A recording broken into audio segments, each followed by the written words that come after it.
Regardons une fois de plus la lettre aux Romains au verset 28. Romains chapitre 1er, verset 28. Comme ils n'ont pas voulu reconnaître Dieu, Dieu les a laissés suivre leur intelligence tordue, et ils font ce qu'ils ne doivent pas faire. Ils sont pleins de toutes sortes d'injustices. Ils font le mal, ils veulent ce qui appartient aux autres, ils sont méchants et ils sont pleins de jalousie.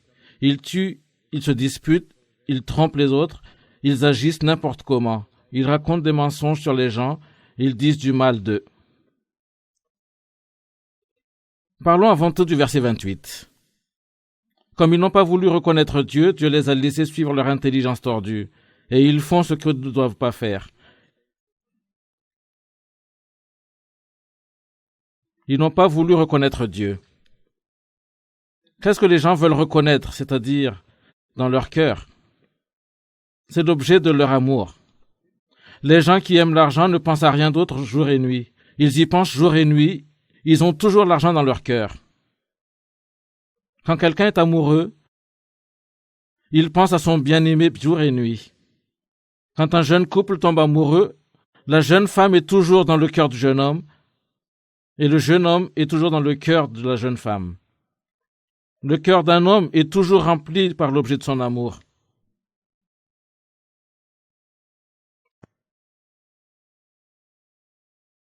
Pensez-y pendant un moment. Avez-vous vécu votre vie avec Dieu dans votre cœur? Avez-vous toujours désiré ardemment Dieu dans votre cœur, en vous demandant quand le jour viendrait finalement quand vous pourriez réellement rencontrer Dieu?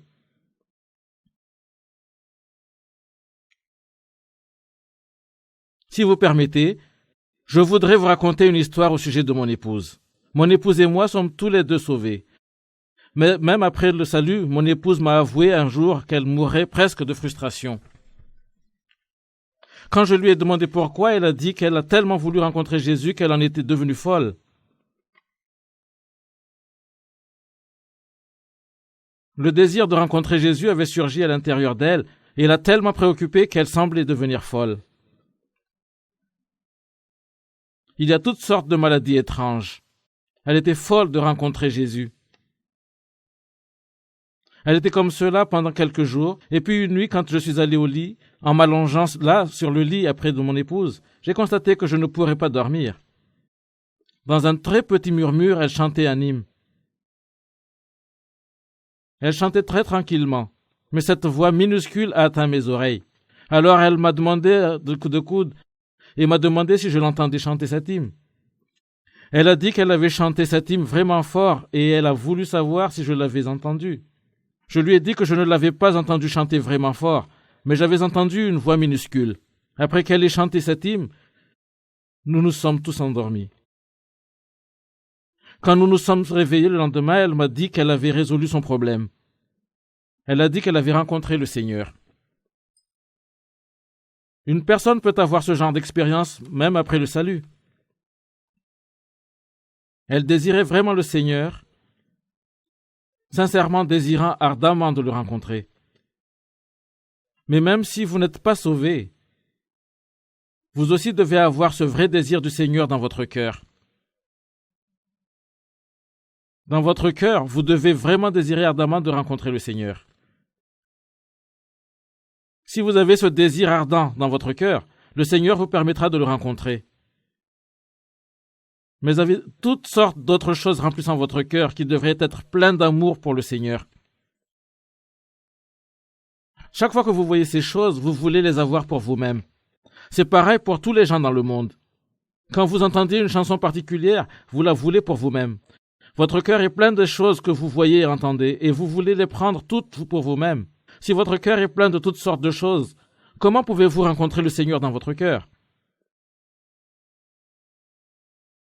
La Bible dit, « Ils sont heureux ceux qui ont un cœur de pauvre. » Qui sont les pauvres? Ce sont les mendiants. Si vous désirez ardemment le Seigneur, si vous désirez ardemment de le rencontrer, si vous désirez ardemment de servir Dieu dans votre cœur, et votre cœur entier est tourné vers le Seigneur, pourquoi Dieu ne vous permettrait-il pas de le rencontrer? Comment pouvez-vous rencontrer le Seigneur si votre cœur est très loin de lui-même pendant que vous écoutez cette conférence au sujet de la Bible? Si vous laissez cette occasion passer, votre cœur s'ouvrira une fois de plus à toutes les choses de ce monde. Toutes les idées qui remplissaient votre cœur y retourneront une fois de plus, et vos pensées iront courir les rencontrer. Comment allez-vous rencontrer Dieu alors? La Bible nous dit de rencontrer le Seigneur en continuant de le chercher. Il vous laissera le trouver. Le livre d'Ésaïe dit ça. Comment avez-vous vécu votre vie jusqu'à aujourd'hui? Même si vous avez vécu votre vie, il n'est pas trop tard de changer. Vous devez avoir un changement dans le cœur. Si vous ne cherchez pas Dieu sincèrement, vous ne pourrez pas le trouver. Regardons une fois de plus ce qui est écrit ici. Si vous regardez ces versets que nous venons de lire, vous pouvez voir que toutes sortes de péchés sont énumérés ici. Il y a toutes sortes de péchés énumérés ici. Alors regardez une fois de plus cette liste et regardez lesquels des péchés énumérés ici s'appliquent à vous personnellement. Lisons encore le verset 28. Comme ils n'ont pas voulu reconnaître Dieu, Dieu les a laissés suivre leur intelligence tordue et ils font ce qu'ils doivent faire.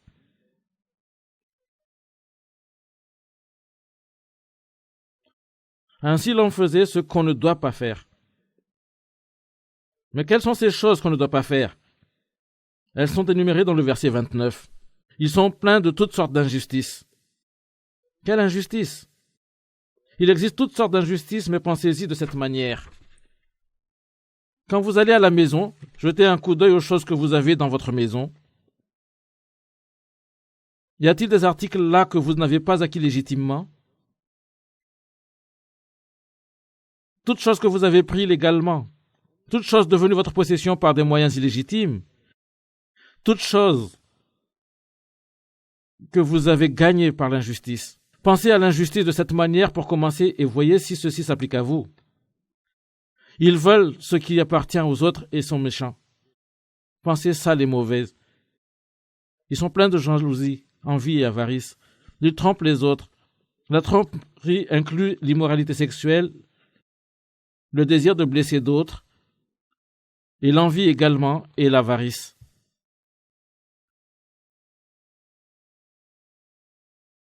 Ils veulent ce qui lui appartient aux autres. L'envie. Ils tuent. Ils parlent au sujet du meurtre dans un programme précédent, n'est-ce pas? Ils se disputent, se querellent avec les autres, disputent avec les autres. Ils racontent des mensonges. Mensonges. Ils racontent des mensonges sur les autres. Ils disent du mal d'eux. Le commérage, en racontant des mensonges chez d'autres derrière leur dos, est également un péché. Ils disent du mal d'eux, dire du mal des autres. Ils sont des ennemis de Dieu. Ils insultent les autres. Traiter les autres injustement. Imprimer les autres.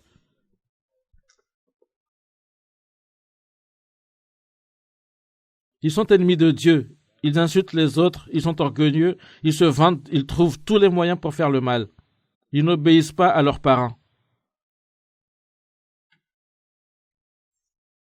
N'avez-vous jamais désobéi à vos parents? Ils sont stupides. Ceci signifie idiotie. C'est également un péché d'être idiot. Ils ne tiennent pas leurs promesses. En d'autres termes, ils ne pas tenir la parole. Quand une personne prend à la légère ses promesses et néglige de les garder, elle est un peu fiable. C'est aussi un péché. Ils sont sans cœur. Pensez à toutes les fois où vous auriez dû donner votre amour à quelqu'un mais ne l'avez pas fait. Sans pitié. Pourtant, ils connaissent bien le jugement de Dieu. Ceux qui agissent ainsi méritent la mort. Quand le verset dit ici qu'ils méritent la mort, cela se rapporte à la deuxième mort. Ceux qui agissent ainsi méritent la mort.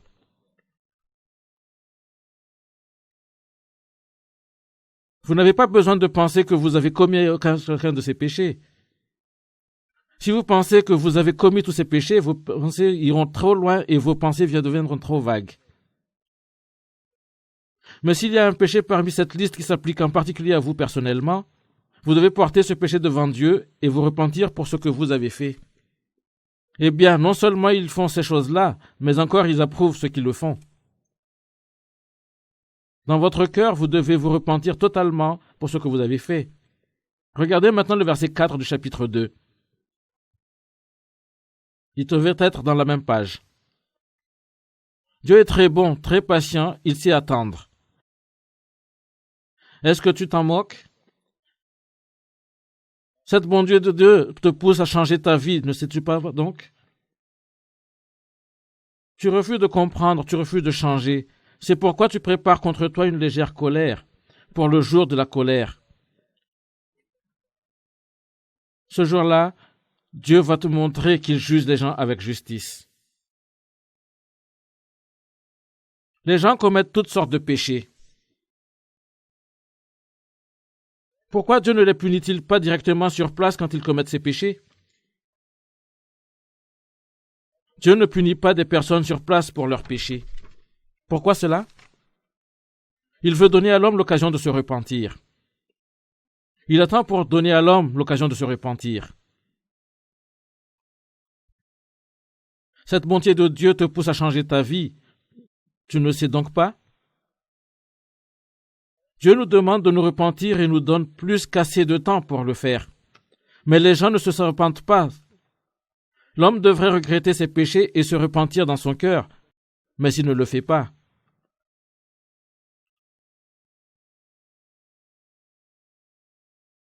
Dieu est très bon, très patient, il sait attendre. Est-ce que tu t'en moques? Les gens savent que même s'ils commettent des péchés, ils ne sont pas punis pour ces péchés immédiatement. Ainsi, ils disent que Dieu n'existe pas. Ils pensent que cela ne fait rien s'ils commettent des péchés. Certains commettent un meurtre et puis cachent habilement le corps de sorte que personne ne s'en doute. Et ils pensent que tout va bien. Quel est le problème si je commets un péché? Cette attitude surgit parce qu'ils ne sont pas punis immédiatement pour ce qu'ils ont fait. Dieu attend que nous nous repentissions. Il attend que nous nous tournions de nouveau vers lui. Mais l'homme, que fait-il? Il reste têtu et refuse de se repentir. Et que lui arrive-t-il à cause de son obstination? Vous vous économisez de la colère pour le jour de la colère et de la révélation du jugement juste de Dieu. Ainsi, petit à petit, l'homme accumule un stock de péchés. Il fait épargne de la colère de Dieu. Le terrible jugement de Dieu. Il commet un péché et l'empile les uns sur les autres. Oui, il commet un péché et les empile les uns sur les autres. Mais plus tard, Dieu ne sera pas patient pour toujours. La tolérance de Dieu, la patience de Dieu a ses limites. Dieu ne sera pas patient pour toujours. Ainsi, à la fin, la colère terrible de Dieu sera révélée. Ici, dans le verset 6, on lit que Dieu, il récompensera chacun selon ses actes. Et dans le verset 7, ceux qui cherchent toujours à faire le bien pour obtenir la gloire, l'honneur et la vie qui ne finit pas. Que voulez-vous recevoir de ce monde? Toutes les choses de ce monde sont périssables. Mais les gens sont tellement occupés à chercher ces choses périssables et ils ne cherchent pas les choses qui sont impérissables. Regardez le verset 8. Ceux qui se révoltent contre lui, qui n'obéissent pas à la vérité, mais qui se laissent diriger par ce qui est mauvais, à ceux-là, Dieu montrera son immense colère. Le malheur et la peur frapperont tous ceux qui font le mal. Regardez ce qui est dit ici. On lit quelque chose de tout à fait étrange. Le malheur et la peur frapperont tous ceux qui font le mal. Un peu plus tôt, nous avons lu dans Matthieu chapitre 5 que le corps entier d'une personne sera jeté en enfer. Dans une autre partie de la Bible, il est écrit que le corps entier sera jeté en enfer. Et ici, on lit que le malheur et la peur frapperont tous ceux qui font le mal. Qu'est-ce que cela veut dire? Le malheur et la peur frapperont tous ceux qui font le mal. Allons dans le chapitre 13 de Jean.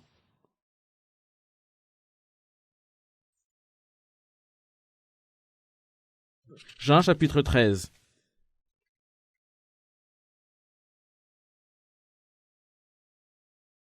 Dans le Nouveau Testament,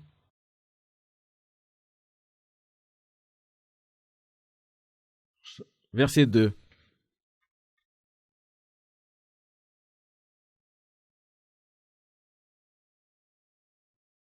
Jean chapitre 13, verset 2.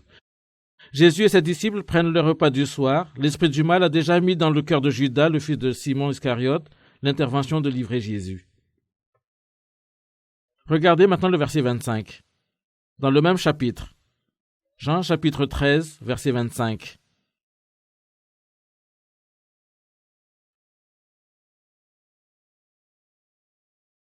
Alors le disciple se penche vers Jésus et lui demande « Seigneur, qui est-ce » Jésus avait dit à ses disciples que quelqu'un allait le trahir. Ainsi ce disciple a demandé qui était le traître. Jésus lui répond « Je vais tremper dans un plat un morceau de pain. » Jésus trempe le pain dans le plat et il le donne à Judas, fils de Simon Iscariote. C'est ce qui s'est produit lors du dernier repas. Je suis sûr que vous devez avoir vu la célèbre peinture de Léonard de Vinci, appelée la Sainte Seine. Cet incident s'est produit lors du dernier repas quand Jésus a partagé le pain et l'a donné à ses disciples. Avant cela, Jésus avait dit qu'il y avait quelqu'un qui le trahirait. Ainsi les disciples ont demandé qui il était, et Jésus a répondu « Celui à qui je vais donner le morceau, c'est lui qui va me livrer. » Et il a donné le morceau à Judas Iscariote. L'idée de trahir Jésus était déjà dans le cœur de Judas Iscariote. C'est parce que le diable avait déjà mis dans le cœur de Judas Iscariote l'idée de trahir Jésus. Regardez maintenant le verset 27. Judas le prend et aussitôt Satan entre en lui. Jésus dit à Judas « Fais vite ce que tu dois faire. » Maintenant, Satan était entré dans le cœur de Judas Iscariote. Judas Iscariote était l'un des 12 disciples de Jésus. C'était un homme qui aimait l'argent. Il était le disciple à qui l'argent était confié. L'argent lui était confié et parfois il a volé lui-même une partie de l'argent. Voilà comment il était. Il a suivi Jésus parce qu'il a pensé que quand Jésus deviendrait roi, il aurait une bonne position. C'est pourquoi il a suivi Jésus. Mais en continuant à suivre Jésus, il lui est devenu clair qu'il était peu probable que Jésus devienne réellement le roi des Juifs. Ainsi Satan est entré dans son cœur et a mis le plan pour trahir Jésus.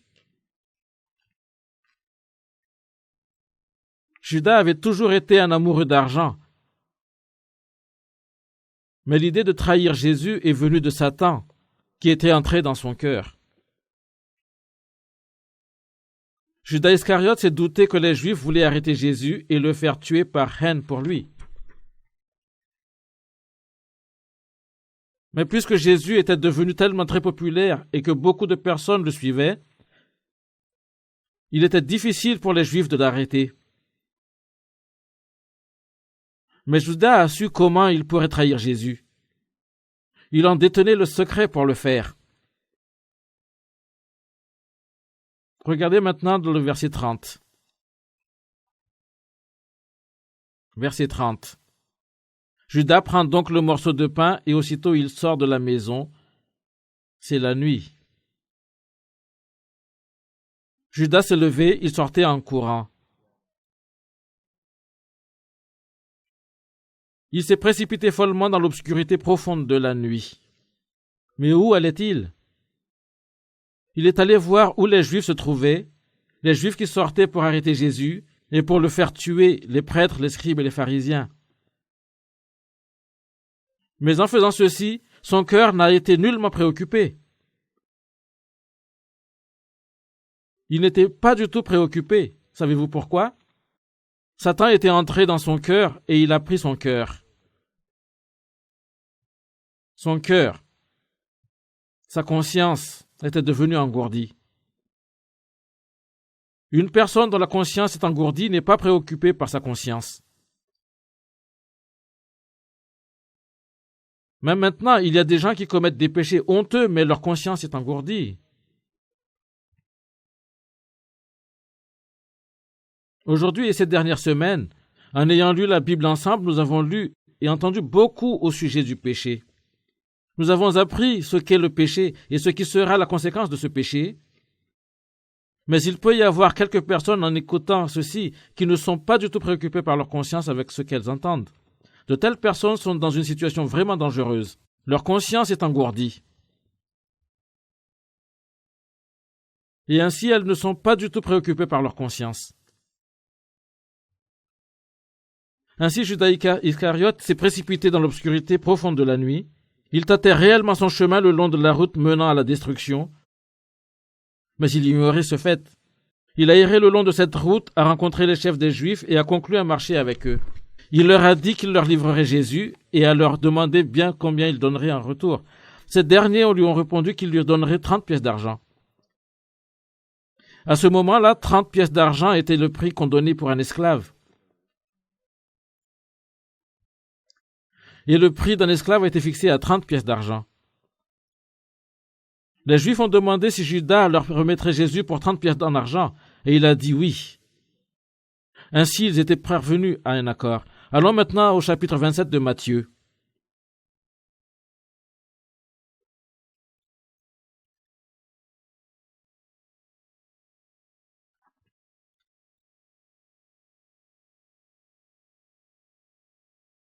Matthieu chapitre 27, verset 1.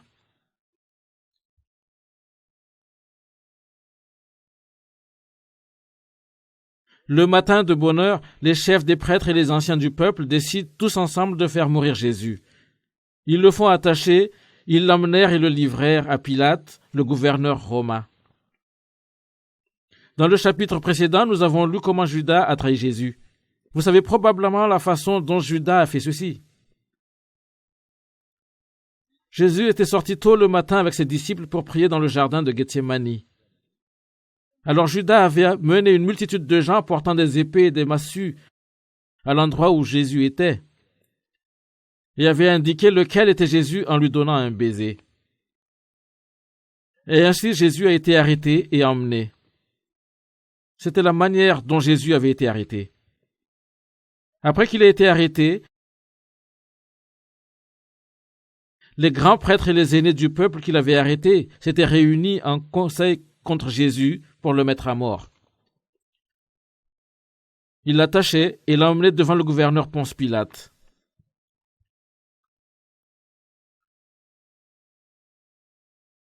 Les Juifs n'avaient pas eu l'autorité de mettre à mort qui ils veulent.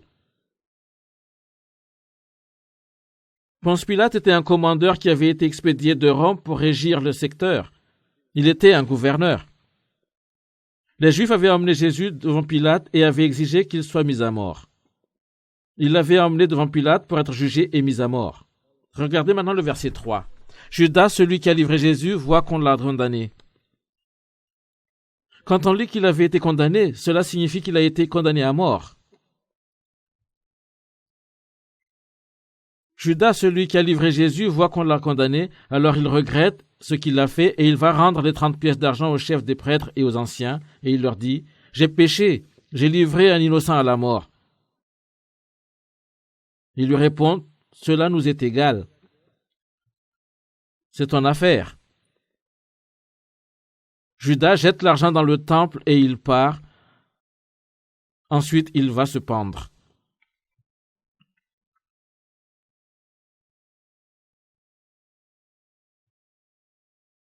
Pensons à la situation qui a surgi ici.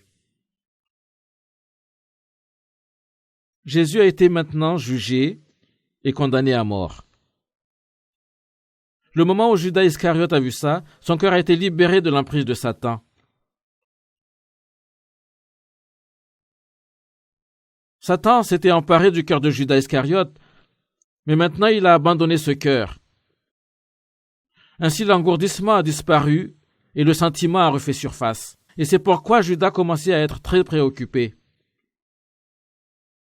Lorsque Satan avait le contrôle sur la conscience de Judas, sa conscience était engourdie. Quand nous subissons une opération chirurgicale, nous sommes anesthésiés. Ainsi, même si le chirurgien ouvre notre chair avec un morceau de couteau, nous ne sentons rien à cause de l'anesthésie. Si le cœur d'une personne est complètement engourdi par le péché, il ne sera pas du tout préoccupé par sa conscience. Pensez-y. Votre conscience est-elle engourdie par le péché ou pas? Quand vous entendez toute cette conférence sur le péché, Trouvez-vous que cela ne vous concerne en aucun point? Pensez-vous ça à vous-même? C'est une attitude très dangereuse. Ainsi, Judas avait reçu ces 30 pièces en argent, mais maintenant, quand il les a regardées, il en était sale et totalement sans valeur. Ainsi qu'a-t-il fait? Il était plein de remords.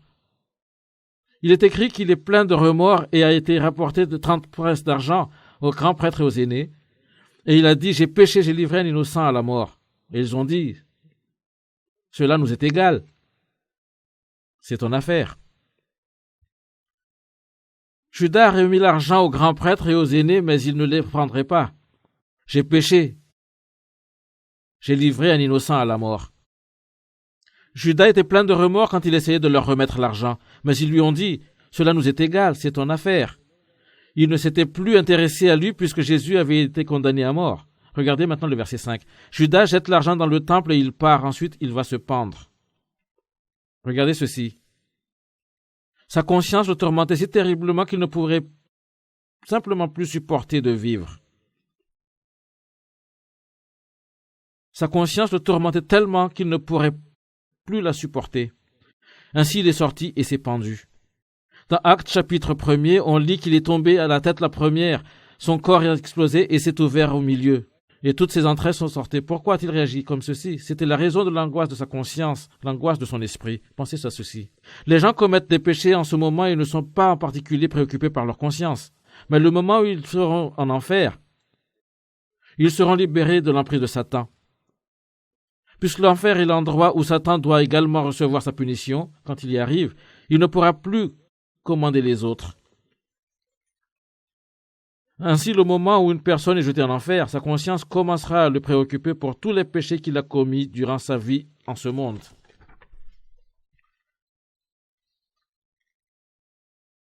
Sa conscience commencera à souffrir l'agonie d'être piquée par d'innombrables épines. À quoi ressemble l'enfer? L'enfer est l'angoisse insupportable de la conscience. Un cœur percé par des flèches innombrables, le corps souffrant de la chaleur du feu, mais ne brûlant pas. L'enfer est un endroit d'angoisse pour l'esprit et le corps. En ce moment, vous ne pouvez pas être en particulier préoccupé par votre péché, mais quand vous êtes jeté en enfer, les douleurs de votre conscience pour tous les péchés que vous avez commis durant toute votre vie seront insupportables. Telle est l'agonie de l'esprit.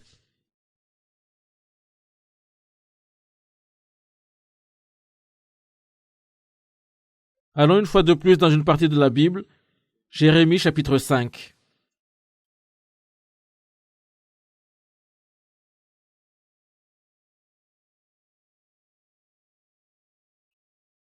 Il est dans l'Ancien Testament, Jérémie chapitre 5, verset 25.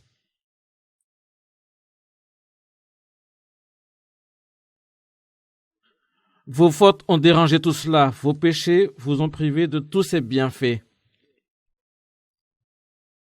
Vos fautes ont dérangé tout cela, vos péchés vous ont privé de tous ces bienfaits. Il y a de bonnes choses que Dieu veut nous donner.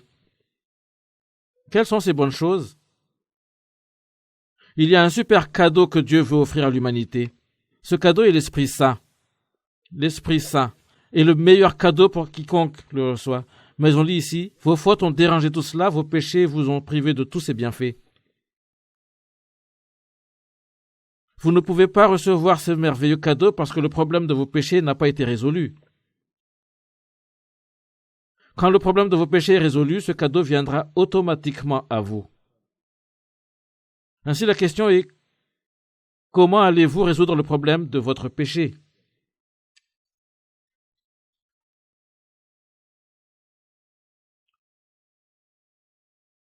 Allez au chapitre 17 de Luc.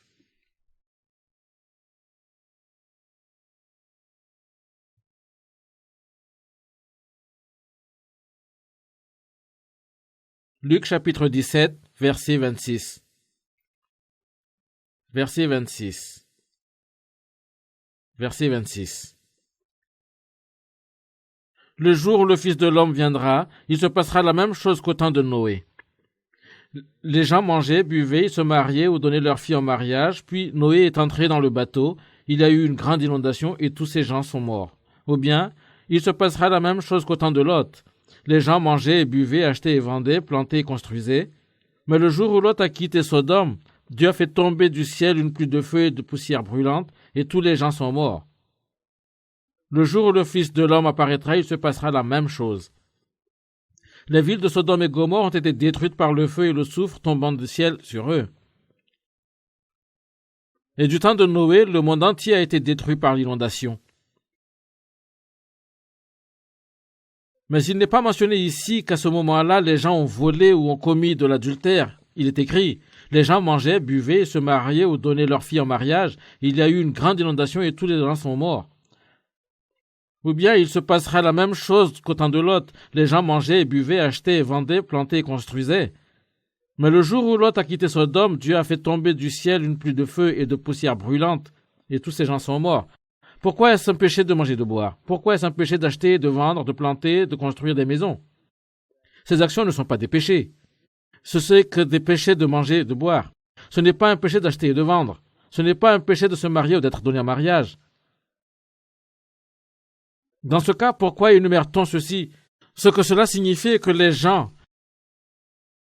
le cœur des gens sont complètement accaparés par le fait de manger et de boire, par des achats et des ventes, par le mariage ou le fait d'être donné en mariage. Leurs cœurs sont complètement attirés par ces choses. C'est pareil pour les gens d'aujourd'hui. Même lorsque seulement 2 personnes sont ensemble, de quoi parlent-elles? Elles parlent des choses qu'elles ont achetées à leur prix, des restaurants qui ont la meilleure nourriture, tous ces genres de choses. Ils parlent de leur maison ou appartement. Ce sont ce dont les gens parlent entre eux. Ou ils parlent de leurs distractions. Telles sont les choses qui intéressent les gens. Mais en même temps, le jour de l'avènement de Jésus s'approche de plus en plus. Mais les cœurs des gens ne sont pas prêts pour cela. C'est ce que ceci veut dire. Ce n'est pas simplement le vol, ni le meurtre, ni d'autres péchés qui sont les problèmes. Même si les gens ne peuvent pas commettre de tels péchés terribles, la chose importante est de savoir où leurs pensées se trouvent. Même parmi ceux qui écoutent maintenant, il y aura ceux qui ne pensent à rien sauf à l'argent, comme c'est une question de vie ou de mort. Pour de telles personnes, l'argent est leur idole, et elles pensent qu'elles n'ont pas besoin de Dieu. Pour de telles personnes, peu importe si elles écoutent ce que la Bible dit, pas un simple mot entre dans leur cœur. À moins qu'un cœur pareil ne soit brisé, cette personne ne peut pas être sauvée. Avec un tel cœur, vous ne pouvez pas être sauvé. Sautons maintenant vers quelques versets, verset 34.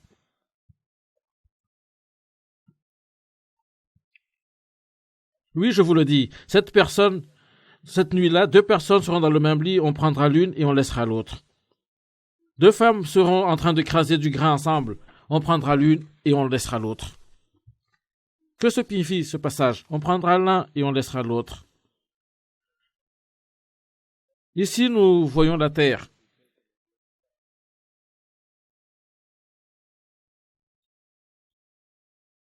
Ici, nous voyons la terre. Voici la terre. D'un côté, il y a le soleil. Si le soleil est de ce côté, ses rayons tombent de ce côté de la terre et qui fait jour. Ainsi, ce côté, il y a 2 hommes dans les champs. De l'autre côté de la terre, c'est la nuit. Ainsi, il est écrit qu'il y aura 2 hommes dans un lit. Alors, dans cette zone, c'est le matin et dans cette-ci, c'est le soir. 2 femmes seront écrasant le grain. C'est quand les femmes écrasent le maïs pour préparer le repas, matin et soir. Mais alors il est écrit que soudainement, une de chaque paire de personnes sera prise. Comme je l'ai expliqué auparavant dans le cadre de cette conférence, ceci se rapporte au ravissement. Un a été laissé. Serait-il que vous seriez l'un de ceux qui seront laissés?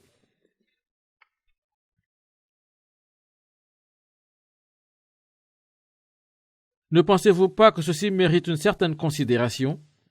Un sera laissé. Un sera laissé.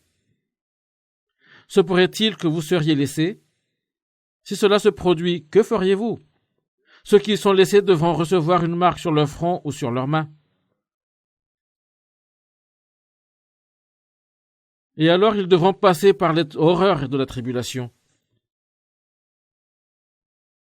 Et finalement, ils devront aller en enfer. Le fait est vraiment tout à fait simple, n'est-ce pas?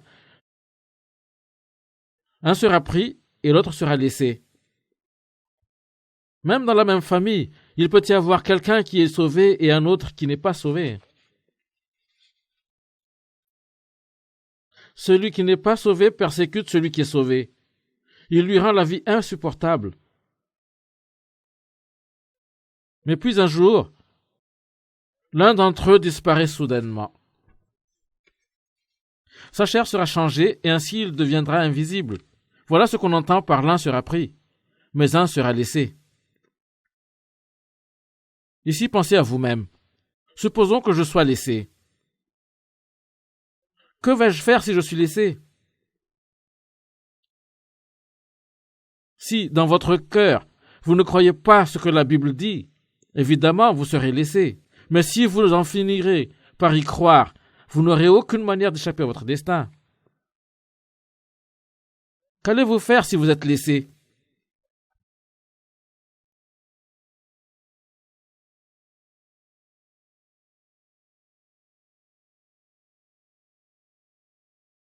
N'est-ce pas un problème énorme?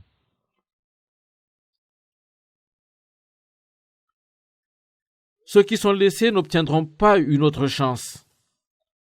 Il sera trop tard pour eux. Allons dans Romains chapitre 11.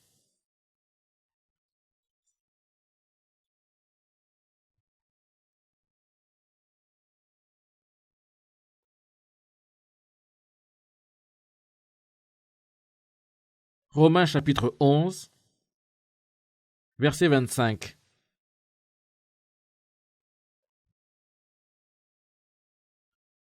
Frères et sœurs chrétiens, voici le mystère que je veux vous faire connaître. Ainsi vous ne croirez pas que vous êtes les sages. Une partie du peuple d'Israël refuse de comprendre, et cela durera jusqu'à ce que les autres peuples reviennent vers Dieu. À ce moment-là, tout le peuple d'Israël sera sauvé.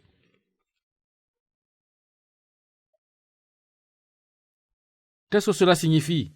Il est écrit ici que c'est un mystère. Paul écrit, « Frères et sœurs chrétiens, voici le mystère que je veux vous faire connaître. » Et puis, jusqu'à ce que les autres peuples reviennent vers Dieu, jusqu'à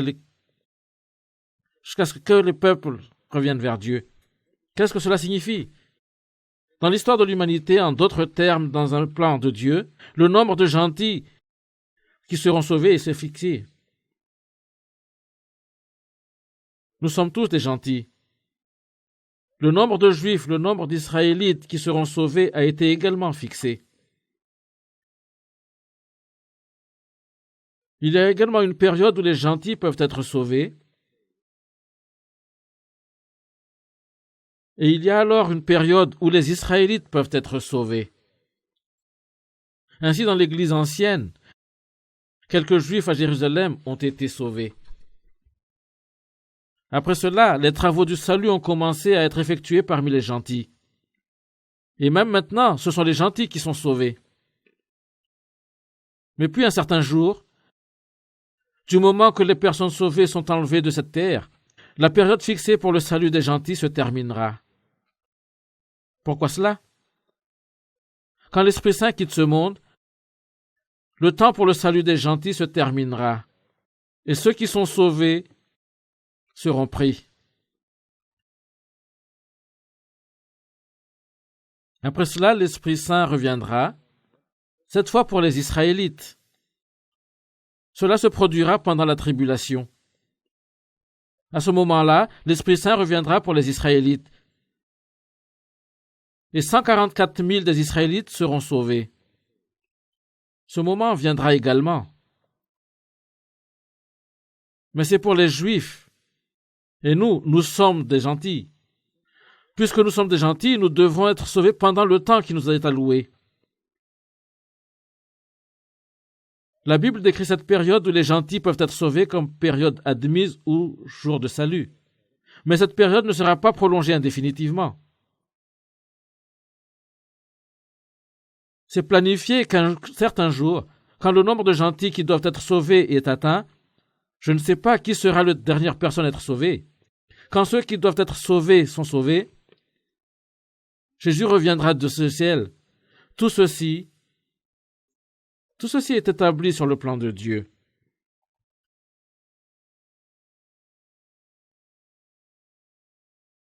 Nous ne savons pas exactement quand la porte sera fermée. Dieu seul le sait. Nous ne le savons pas. Ainsi, nous devons pas tarder. Ne serait-ce qu'un jour, nous ne devons pas continuer à la journée. J'ai dit ceci auparavant, mais si vous ne trouvez pas le salut en écoutant ces programmes, alors vous devez continuer à le chercher. Si vous voulez écouter, nous sommes toujours disposés à vous parler au sujet de la Bible. Nous sommes toujours prêts à offrir des conseils privés. Vous pouvez toujours venir voir nos idéaux. Nos portes sont toujours ouvertes à tous ceux qui veulent écouter. Vous ne devez pas vous reposer jusqu'à ce que vous soyez sauvés. Certains pensent, bien, si je ne suis pas sauvé aujourd'hui, il y a toujours demain et le jour suivant. Les gens qui pensent de cette manière pourront perdre leur chance à tout jamais. Ainsi, ne finissez pas comme cela. Le jour où les personnes sauvées sont appelées, quand elles sont ravies, rappelez-vous que ceci se produira partout dans le monde en même temps. Ceci se produira dans le monde entier, tout en même temps. Ainsi, 2 femmes seront ensemble. Pour elles, ce sera le jour alors. Elles vont travailler. 2 hommes seront dans le même lit. Ils seront de l'autre côté de la terre. Ainsi, ce sera nuit pour eux. Et pour les femmes écrasant le grain ensemble, ce sera le matin et le soir. Elles prépareront du pain. Pensez-y. Pensez-vous qu'il soit possible que vous pourriez être l'un de ceux qui sont laissés? Allons dans l'Ancien Testament maintenant. Jérémie chapitre 8.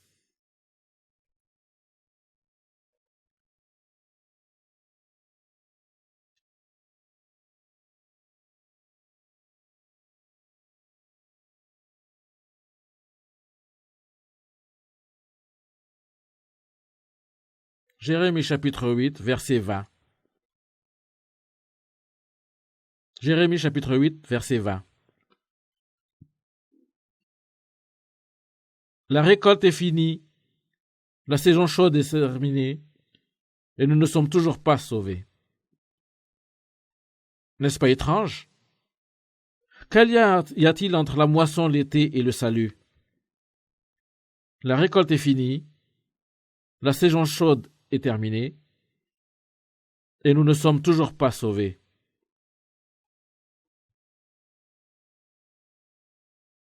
N'est-ce pas étrange?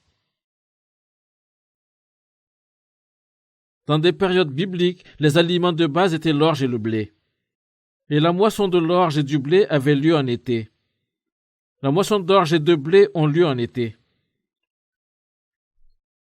Ainsi, si la moisson est passée, cela signifie que l'été est fini. Et nous ne sommes toujours pas sauvés. Il y a un cri énorme de détresse dans ces mots. C'est un cri de détresse. Allons maintenant dans le chapitre 3 de Matthieu. Matthieu chapitre 3.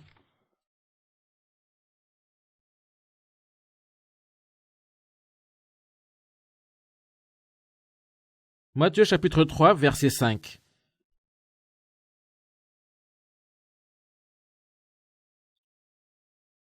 Alors les habitants de Jérusalem, de toute la Judée et de toutes les régions du Jourdain viennent vers Jean.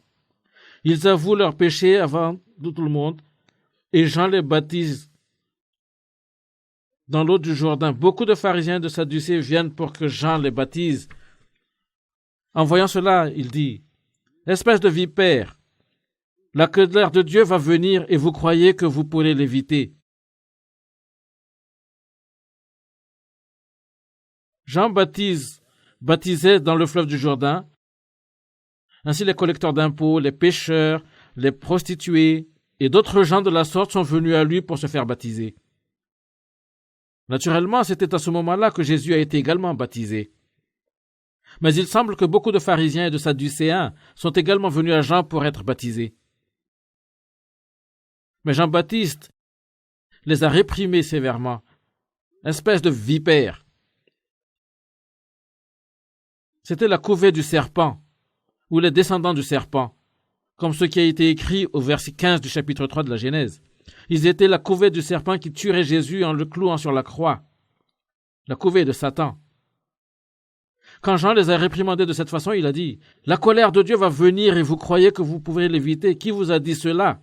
Faites donc les bonnes actions pour montrer que vous avez changé votre vie. » Regardez ceci. Jean leur a dit de se repentir. Cette couvée de vipères devait également se repentir. Faites donc de bonnes actions pour montrer que vous avez changé votre vie. Ne vous mettez pas à penser « Notre ancêtre, c'est Abraham. » Ils étaient les descendants d'Abraham et ils ont pensé que, puisqu'ils étaient les descendants d'Abraham, c'était simplement évident qu'ils pourraient aller au ciel. Être descendants d'Abraham ne les a pas automatiquement garanti un endroit dans le royaume de Dieu. Ils ont dû s'y repentir, sinon ils n'entreraient jamais dans le royaume de Dieu. Oui, je vous le dis, vous voyez ces pierres ici, eh bien Dieu peut les changer tout en faire des enfants d'Abraham. Regardez ce qui est écrit ici. Déjà, la hache est prête à attaquer les racines des arbres. Tous les arbres ne reproduisent pas tous de bons fruits et on va les couper et les jeter dans le feu. Regardez ce qui est écrit ici. Il est dit que tous les arbres qui ne reproduisent pas de bons fruits, on va les couper et les jeter dans le feu. Quand une personne est née sur ce monde et ne fait rien que pécher, elle ne peut pas produire de bons fruits, n'est-ce pas? Les bons fruits sont les fruits que les gens portent après qu'ils soient sauvés.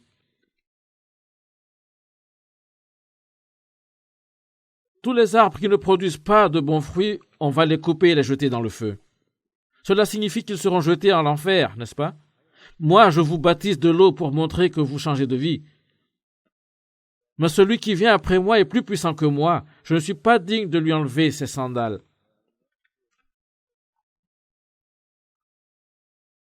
C'est un esclave qui enlève les sandales de son maître. Une partie du travail d'un esclave consistait à prendre soin des sandales de son maître.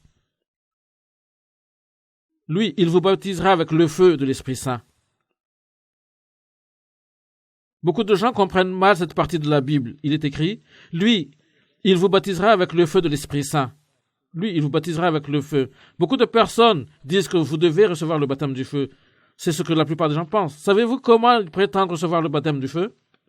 C'est avec une certaine sensation de chaleur. N'est-ce pas à cela que la Bible fait référence ici? Les gens affirment qu'ils reçoivent le baptême du feu, mais ce qu'ils font, c'est d'applaudir et chanter des hymnes sans interruption pendant environ 1 heure. Ils s'exercent et s'excitent comme ceci.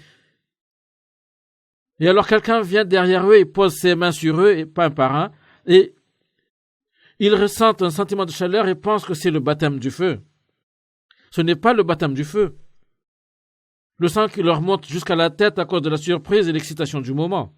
C'est simplement le sang ne fait qu'un tour dans leur tête, ce n'est pas le baptême par le feu. Le baptême par le feu auquel on fait référence ici, c'est le feu de l'enfer. Jésus baptise les gens avec l'Esprit Saint. Ceux qui ne sont pas baptisés avec l'Esprit Saint, ils sont baptisés par le feu. Ils reçoivent le baptême de l'enfer. Le verset parle ici. Regardez le verset 12. Dans la cour, il tient son vent dans les mains pour séparer le grain de la paille. Il va ranger son grain dans le grenier, mais la paille, il va le brûler dans le feu qui ne s'éteint pas. Être brûlé par le feu qui ne s'éteint pas, c'est le baptême par le feu. Ainsi, qui sont les pailles et qui sont les blés?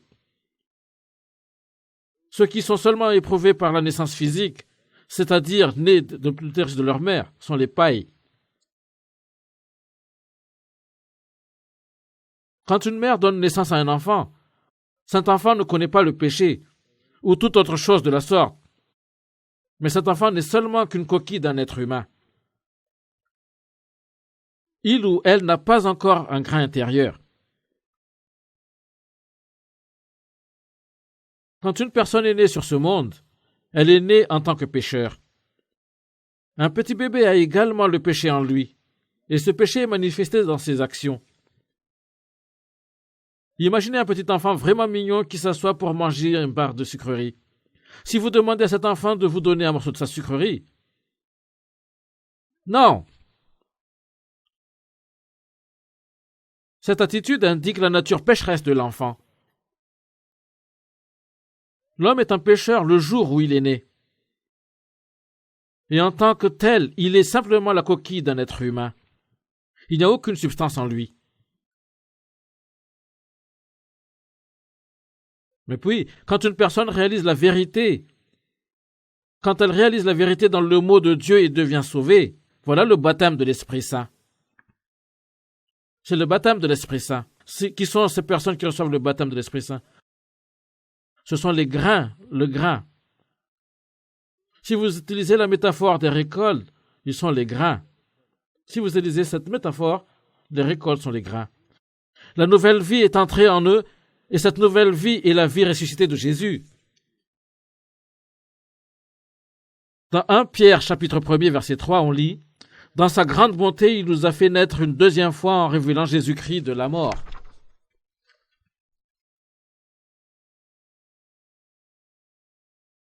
Un grain de blé est tombé dans le sol et il est mort. Mais alors il s'est encore ressuscité d'entre les morts. Moi aussi, j'ai reçu cette vie ressuscitée par le Saint-Esprit. Cela fait de moi un de ces grains. Et si je suis devenu un grain, alors moi aussi je serai moissonné. Ainsi la Bible dit, la récolte est finie. Quelle est cette moisson? Cela ne va pas dire que la mousson du blé dehors dans les champs en ce moment. La moisson ici se rapporte au ravissement des croyants nés de nouveau, puisqu'ils sont les grains. Ainsi, un certain jour, après que tous les grains aient été moissonnés, après que toutes les personnes sauvées aient été toutes enlevées, il y aura des gens qui réalisent ce qui s'est produit et diront « Oh, la moisson est finie. L'été est fini. Mais je ne suis pas sauvé. » Alors que se produira-t-il?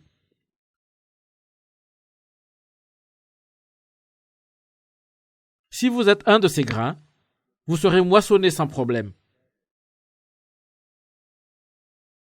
Ce ne sera pas un problème. Mais si vous n'êtes pas un de ces grains, vous serez jeté. Qu'adviendra-t-il de vous si un certain jour vous vous trouvez à réitérer les mots dans Jérémie chapitre 8? Qu'adviendra-t-il de vous? Ces salutistes, ces personnes sauvées qui étaient toujours en train d'œuvrer pour que d'autres soient sauvés, toutes ont été ravies. Mais je n'ai pas été sauvé. Si le moment vient quand vous trouvez ces mots faisant écho dans votre propre lèvre, au milieu de vos propres soupirs, vous saurez qu'il en est fini pour vous pour toujours.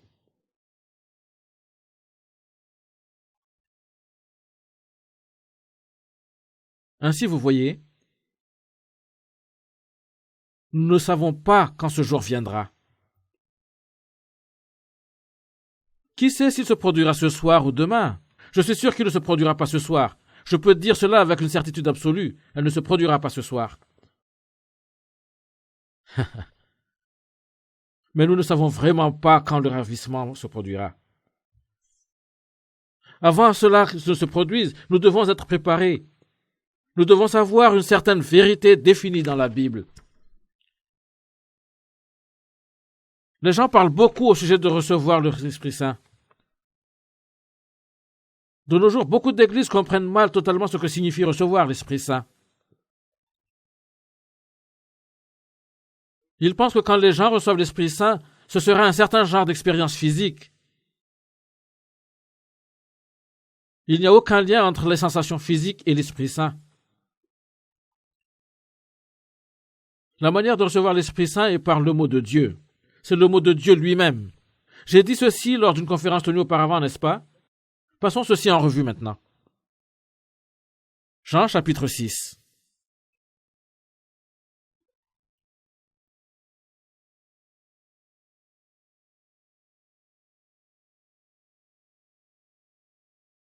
Verset 63.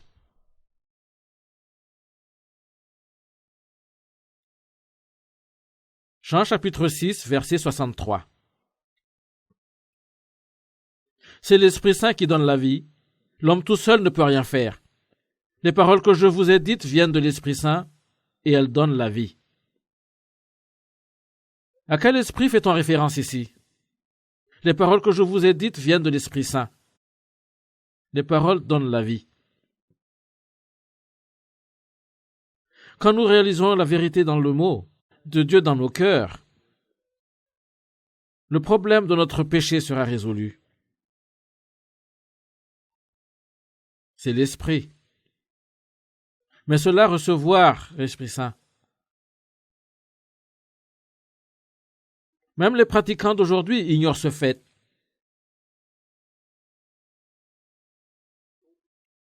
Il y a quelques années, j'ai travaillé pour la compagnie de radiodiffusion de l'Extrême-Orient. À ce moment-là, la compagnie de radiodiffusion de l'Extrême-Orient était située à Incheon. Et j'habitais également à Incheon. Un soir, en marchant sur le chemin de la maison, j'ai passé devant une affiche qui indiquait qu'une réunion de renaissance avait lieu. J'ai remarqué d'autres gens allant dans le bâtiment où la réunion était tenue. Ainsi, j'ai pensé que peut-être j'entrerai et j'y jetterai un coup d'œil. Je ne mentionnerai pas celui qui est mentionné dans la réunion, mais c'est suffisant de dire que c'était un révéliste très célèbre. J'y suis entré, et à l'intérieur, c'était comme si tout l'enfer s'était explosé. Toutes les personnes à l'intérieur étaient à genoux, s'asseyant tout droit et faisant tous ces bruits étranges. Ah, ah, ah. Et ils parlaient à respiration. Ah, ah. Et ils pensaient que c'était l'Esprit Saint qui venait à eux. Ah, ah. Et savez-vous ce que l'homme disait?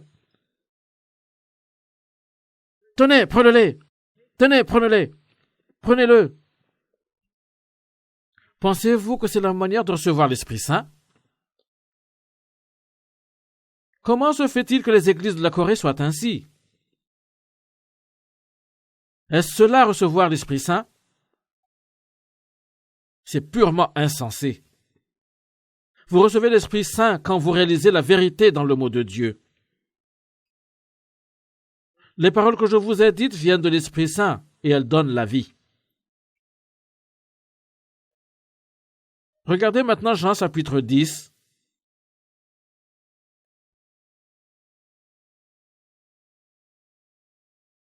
Verset 35.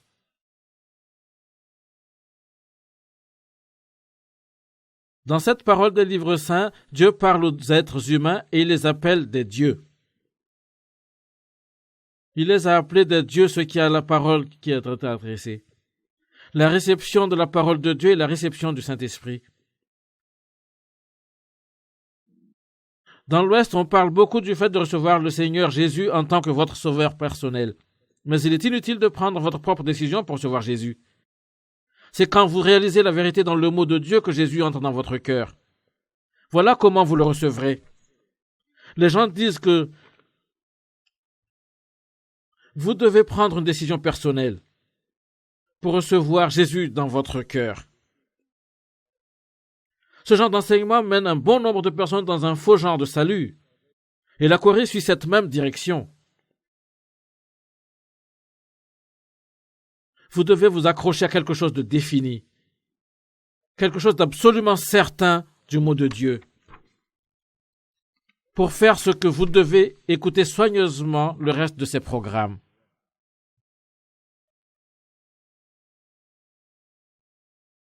Allons au chapitre 4 de la Genèse.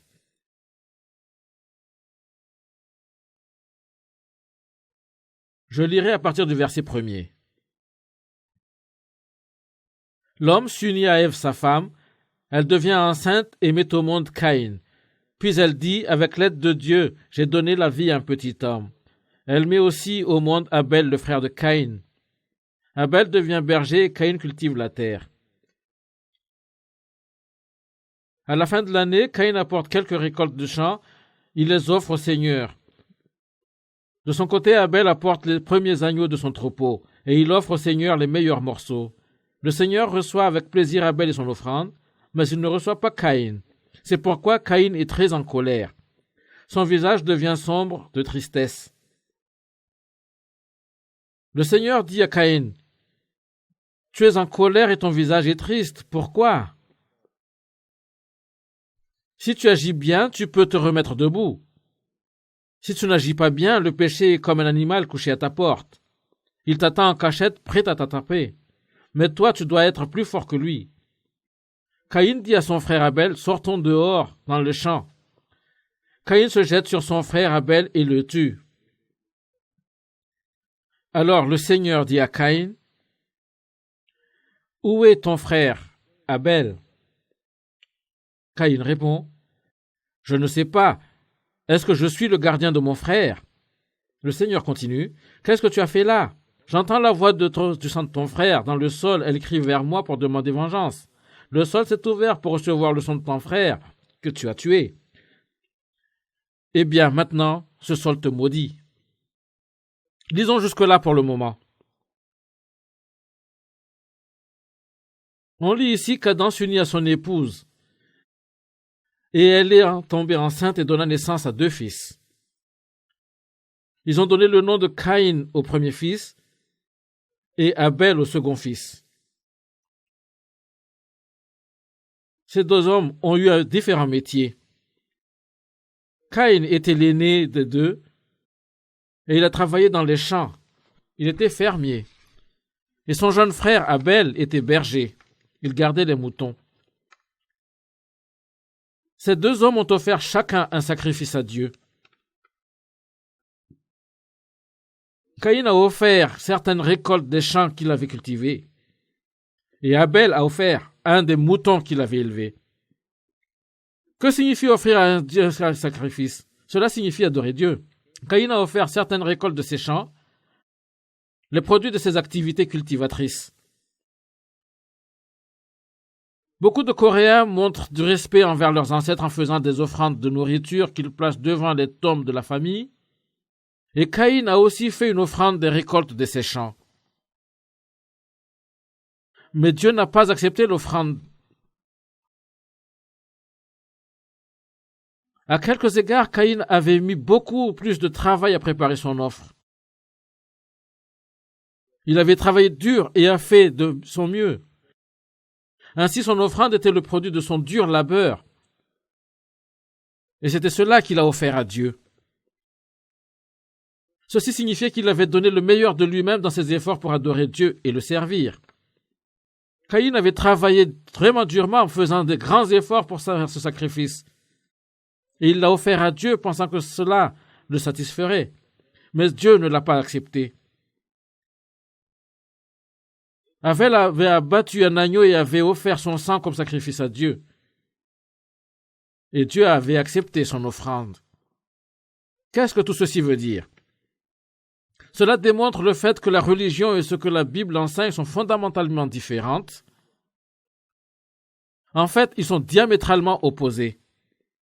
Les gens qui vivent une quelconque forme de vie religieuse pensent qu'elles doivent donner le meilleur d'elles-mêmes et faire beaucoup d'efforts pour servir Dieu.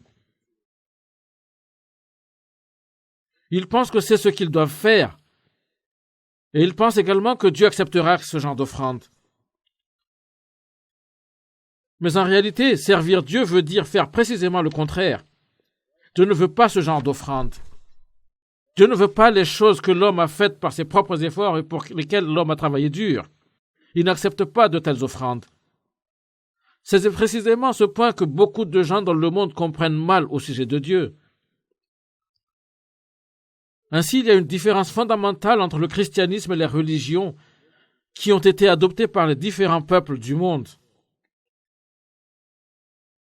Regardons maintenant le verset 17 du chapitre 3 de la Genèse.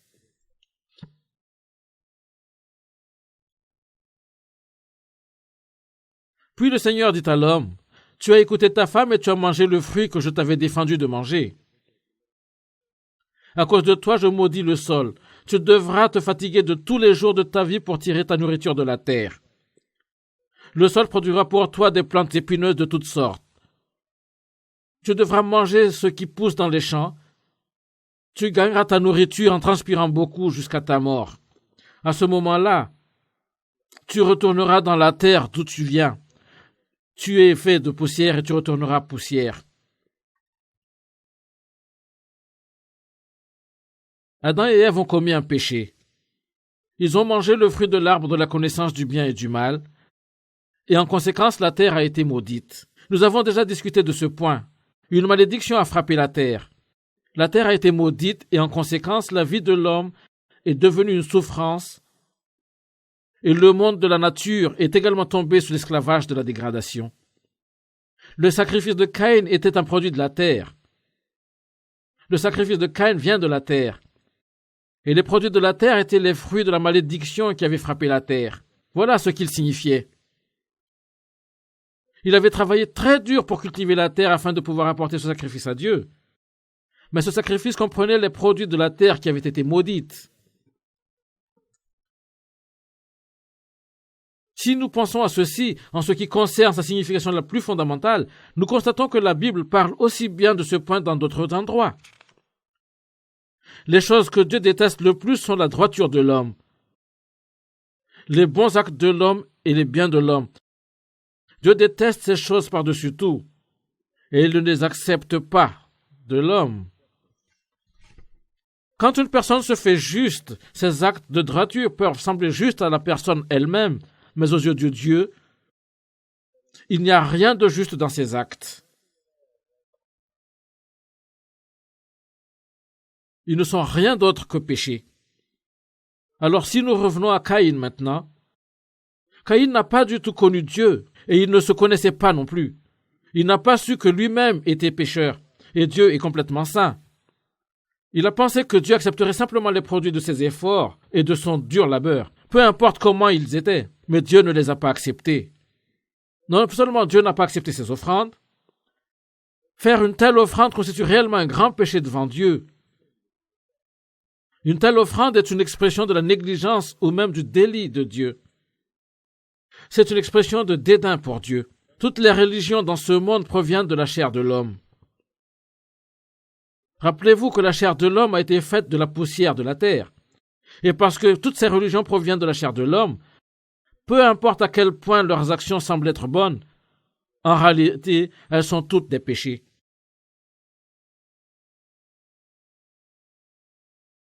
Les religions de l'homme, ses philosophies, ses morales, toutes ces choses sont sales aux yeux de Dieu. Et elles ne peuvent pas être acceptées devant Dieu. Toutes les fois que quelque chose est offert à Dieu comme sacrifice, elle doit impliquer l'écoulement du sang. Le sacrifice doit être tué. Son sang doit être versé. Dieu avait accepté le sacrifice d'Abel parce qu'il a versé le sang de l'agneau lorsqu'il l'a donné en sacrifice.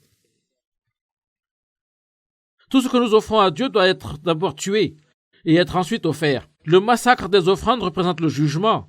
Ainsi, ici, dans le verset 5 du chapitre 4, il est dit « Mais il ne reçoit pas Caïn ni son offrande. » C'est pourquoi Caïn est très en colère. Son visage devient sombre de tristesse. Le Seigneur lui dit à Caïn « Tu es en colère et ton visage est triste. Pourquoi ? Si tu agis bien, tu peux te remettre debout. Si tu n'agis pas bien, le péché est comme un animal couché à ta porte.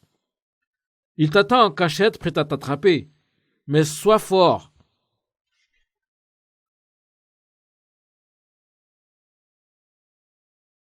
Caïn a cultivé la terre et a offert les produits de la terre à Dieu. Mais aux yeux de Dieu, il n'avait pas bien fait. En fait, ses actions avaient été mauvaises. C'est ce que Dieu a dit ici. Il y a plusieurs années, quand je travaillais dans une station de radiodiffusion, c'était la station de radiodiffusion de l'Extrême-Orient, j'ai prêché ce même sujet à la radio. Dans le sermon, j'ai dit que même si une personne travaille dur pour cultiver la terre, et puis son offre ses dîmes à Dieu, cette offrande n'aurait réellement aucun effet sur Dieu. Juste après la diffusion de ce sermon, j'ai reçu une lettre d'un fermier. Il m'a demandé si j'avais réfléchi à ce que je disais. Il a dit qu'il était un fermier qui gagnait sa vie en cultivant des pastèques à sperme dans sa serre. Il avait construit une serre et développé ses pastèques à sperme. Même dans le froid de l'hiver, il a travaillé très dur dans sa serre. Il a consacré sa vie en cultivant et il est même allé jusqu'à dormir dans sa serre avec les récoltes. Il s'était vraiment consacré pour son travail et il a également offert 1/10 de son revenu comme dîme à Dieu. Cela était la joie de sa vie, mais après avoir écouté mon sermon à la radio, il avait été très déçu. Ainsi, il m'a écrit en me demandant d'expliquer ce que je l'avais dit.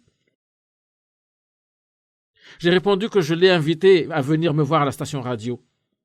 Ainsi, il est venu me voir et je lui ai expliqué tout ceci une fois de plus et je lui ai également expliqué l'Évangile. Et c'était en ce moment-là qu'il a été sauvé. En fait, il va toujours à notre église. Les gens travaillent vraiment, vraiment dur et ils pensent que Dieu sera heureux s'ils offrent leurs dîmes à leur travail. Ils pensent que c'est la manière de plaire à Dieu. Certains qui m'entendent prêcher de cette façon pourraient penser qu'il n'est pas nécessaire de payer des dîmes, mais ce n'est pas vrai. Les dîmes devraient être offertes, mais seulement après qu'une personne ait été sauvée. Si vous offrez des dîmes avant que vous ne soyez sauvés, alors il se peut que vous pensiez que Dieu vous bénira en retour et qu'il vous laissera être sauvés. C'est une grande erreur de penser de cette façon. Ici, dans le verset 7, on lit « Si tu agis bien, tu peux te remettre debout. Si tu n'agis pas bien, le péché est comme un animal couché à ta porte. » Que signifie le péché est comme un animal couché à ta porte? Il y a beaucoup de portes dans la vie que nous menons. Il y a beaucoup de portes. Et à quelques égards, nos bouches sont également des portes. Elles sont des portes par lesquelles sortent nos mots, portes parlantes. Ainsi, quand on trouve le péché est comme un animal couché à ta porte, vous savez que quand vous ouvrez cette porte, la langue définitive sort, la calomnie sort, les malédictions sortent, les mots de colère sortent, n'est-ce pas vrai? Imaginez qu'un homme se lève tôt le matin, il se prépare, sort par la porte de sa maison et commence sa vie quotidienne. Bien que lui-même ignore ceci, le péché l'attend à la porte, juste comme un chien attendant à la porte d'une maison. Et le péché qu'il attendait à la porte le suit lorsqu'il sort de la porte et part. Lui-même, il ne sait pas si ce péché le suit partout ou pas. Il ignore totalement ce péché. Ainsi, il sort et fait son travail quotidien, mais au cours de son travail, il se dispute avec des personnes, il se fâche, il ment. C'est parce que le péché le suit qu'il agit de cette façon. Maintenant, pensons à ceci pendant un moment.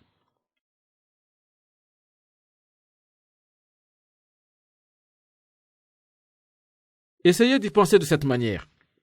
Supposons qu'un homme possède une grenade. Il a une grenade dans sa possession et il a retiré la goupille de sécurité de cette grenade et il a placé la grenade dans la poche de sa chemise. Voyez à quel point c'est dangereux? Puisque la goupille de sécurité a été déjà retirée, la personne qui l'a mis dans sa poche mourra le moment où la grenade va sauter.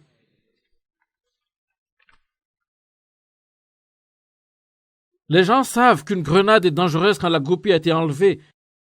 Ainsi, ils ne la gardent pas. Au moment où la goupille a été enlevée, ils la jettent aussi loin qu'ils le peuvent. Les gens savent à quel point une telle grenade est dangereuse, et pourtant ils portent avec eux quelque chose de bien plus dangereuse, et ils ignorent complètement le danger dans lequel ils sont. Qu'est-ce qui est si dangereux? C'est le péché. Le péché. Les gens portent leur péché. Quand une grenade explose, elle peut nous tuer physiquement. Mais les gens portent leur péché et ce péché les enverra en enfer. Ce péché est leur laissé passer en enfer. Mais ils gardent ce péché avec eux, ignorant à quel point il est à craindre. À quelques égards, le péché peut sembler être très intéressant ou passionnant. Quand vous n'avez absolument pas d'argent dans votre poche, tout ce que vous avez à faire est d'en prendre dans la poche de quelqu'un d'autre. Si vous prenez de l'argent à quelqu'un d'autre, tout d'un coup, vous avez une certaine somme d'argent dans votre poche. Certains ont vraiment de la chance dans ce genre de choses. D'autres pensent que jouer est amusant. La plupart des péchés satisfont les gens et les gens pensent que les péchés sont amusants. Ils ne savent pas à quel point c'est terrifiant et dangereux. S'il y a du péché dans votre cœur, si vous avez commis un péché, alors vous vous accrochez à péché. Il est toujours là à l'intérieur de vous. Quand vous tirez la goupille de sécurité d'une grenade, vous devez vous débarrasser de la grenade aussi rapidement que vous le pouvez. De la même manière, vous devez aussi bien vous débarrasser de votre péché. Si vous ne vous débarrassez pas de vos péchés, si vous vous accrochez à ces péchés, vous finirez votre destin qui vous mènera en enfer, n'est-ce pas? Voilà ce qu'est un péché terrible, mais les gens ne le réalisent pas. C'est la raison pour laquelle, même s'ils vivent au milieu du péché, même s'ils vivent leur vie en commettant un péché après l'autre, ils mangent le péché, ils boivent le péché, ils parlent du péché, ils regardent le péché et ils entendent le péché. Ils pensent juste que c'est de l'amusement et ils ne s'inquiètent pas. Ils vivent simplement à l'aise, indifférents de leur péché. Comment les gens peuvent-ils être aussi idiots et stupides?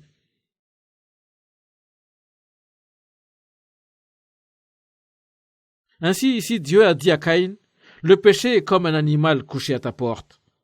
Il t'attend en cachette, prêt à t'attraper. Tu dois être plus fort que lui. » Qu'entend-on par « il t'attend en cachette » ? Votre péché a un désir pour vous. En d'autres termes, le péché qui menace à l'intérieur de vous veut que vous commettiez le péché. Il veut vous faire pécher et être détruit en raison du péché que vous avez commis. Il vous incite à vous mettre en colère avec les autres. Il vous mène à diriger des mensonges. Ce sont des désirs du péché. Le péché ne mène jamais une personne vers le chemin de la droiture. Le péché rend les personnes mauvaises et les mène vers le chemin de l'étranger. Tel est le désir du péché. Lorsque vous vivez votre vie quotidienne, ce péché vous suit et se manifeste dans tout ce que vous faites. Quand vous parlez à quelqu'un, le péché découle de vos lèvres. Tous ces péchés vous suivent et se révèlent dans vos cœurs. C'est pourquoi Dieu a dit « Mais toi, sois plus fort que lui. » Dieu dit à Caïn d'être plus fort que le péché. Le péché vous suivra, ainsi vous devez être plus fort que le péché. Restez loin du péché et soyez plus fort que lui. Maîtrisez votre péché, commandez votre péché. Ne tombez pas dans le piège du péché, ne soyez pas maîtrisés par le péché. Commandez votre péché. Régnez sur votre péché. C'est ce que Dieu a dit à Caïn. Vous devez aussi faire un effort énorme de ne pas commettre n'importe quel genre de péché. Il y avait un temps dans le passé où ma conscience était profondément préoccupée. Le problème était que j'essayais vraiment dur de ne pas commettre de péché d'hypocrisie. J'ai essayé aussi dur que je pouvais de ne pas commettre ce péché. J'ai donné le meilleur de moi-même pour ne pas être un hypocrite. Mais je ne pouvais pas éviter de commettre ce péché. Ainsi j'ai prié en larmes tôt le matin. Regardez le verset 8.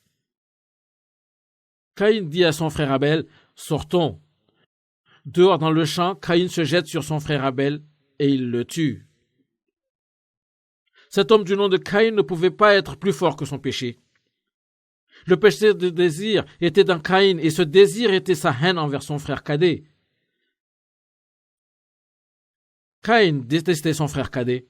Pourquoi Caïn a-t-il détesté son frère? C'est parce que Dieu n'avait pas accepté l'offrande de Caïn, mais il avait accepté celui d'Abel. Ainsi Caïn était jaloux, il détestait son frère en conséquence.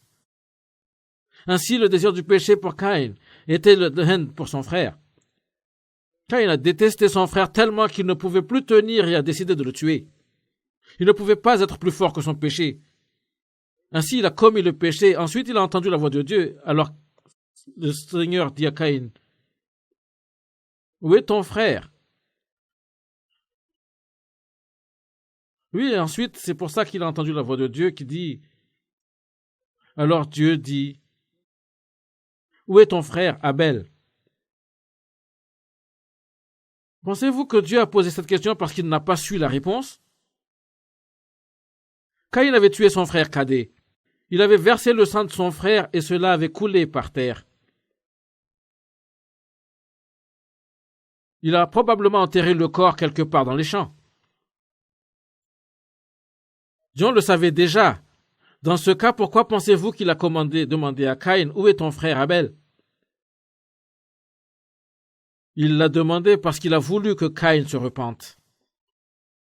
Il a voulu le repentir de Caïn. Quand Dieu a dit ceci, il a voulu que Caïn pleure et admette franchement à Dieu: j'étais terriblement fâché avec mon frère, tellement fâché que je ne pouvais plus me contrôler. Ainsi je l'ai tué. Seigneur, que dois-je faire? Dieu a voulu entendre l'honnêteté de Caïn, une confession franche. Il a voulu que Caïn admette et se repentisse. Mais contrairement aux espérances, Caïn n'a pas répondu à cette façon. Alors le Seigneur dit à Caïn: où est ton frère Abel? Caïn répond: je ne sais pas, est-ce que je suis le gardien de mon frère? Regarde l'incroyable réponse audacieuse de Caïn ici. Je ne sais pas, je ne sais pas. Il a osé mentir à Dieu.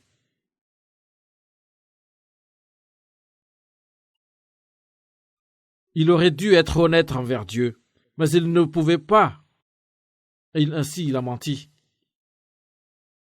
C'est le second problème de Caïn. Commettre le péché était un problème. Mais ne pas l'admettre, le péché, honnêtement devant Dieu, était un autre problème. Mais vous, allez-vous être comme Caïn? Allez-vous suivre ses pas? Ou allez-vous faire le contraire? Cela dépend entièrement de vous. Lors de cette série de conférences, j'ai abordé le péché comme la Bible l'explique. Nous avons vu comment adorer les idoles est un péché. Nous avons constaté que se fâcher avec quelqu'un est un péché. Désobéir à vos parents est un péché. Être jaloux, être envieux est un péché. Nous avons examiné le sujet du péché sous toutes ses formes. Comme nous avons vu tous ces différents péchés, avez-vous constaté que vous avez vu dans votre conscience que cela s'applique aussi à vous? Rappelez-vous que c'est la parole de Dieu. La Bible est la parole de Dieu.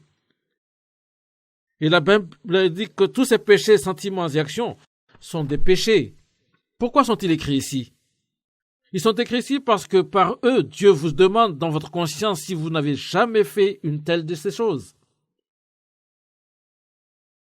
Dieu vous demande: n'avez-vous jamais commis ce péché? Vous n'avez pas consulté une diseuse de bonne aventure? N'avez-vous pas insulté quelqu'un? Vous n'êtes pas fâché avec quelqu'un? Dieu vous pose ces questions. Même si vous avez lu ces choses dans la Bible, si elles vous ne vous tracassent pas du tout dans votre cœur, vous prétendez ne pas savoir. Juste comme Caïn, vous dites: je ne sais pas. Vous prétendez ne pas savoir. La Bible vous indique très clairement que toutes ces pensées, ces sentiments et ces actions sont des péchés. Nous ne vivons pas dans un âge dans lequel nous pouvons entendre la voix de Dieu nous appelant du ciel. Notre ère est une ère dans laquelle nous entendons la voix de Dieu par la Bible. Ainsi, tous les différents genres de péchés sont énumérés ici dans la Bible. Naturellement, nous n'avons pas pu étudier tout ce que la Bible indique à ce sujet de la péché. Mais quand vous écoutez tout ce sermon sur le péché, si vous n'étiez pas tout intéressé dans votre cœur, alors vous entrez dans la même catégorie que Judas Iscariote ou Caïn. Vous êtes juste comme Judas ou Caïn. Dans le cas de Judas Iscariote, Satan avait pénétré dans le cœur de Judas, ainsi son cœur était devenu engourdi.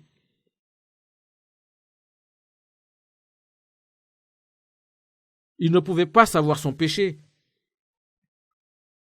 Ou peut-être, si vous ne pouvez pas savoir vos péchés dans votre cœur, vous avez adopté l'attitude de Caïn.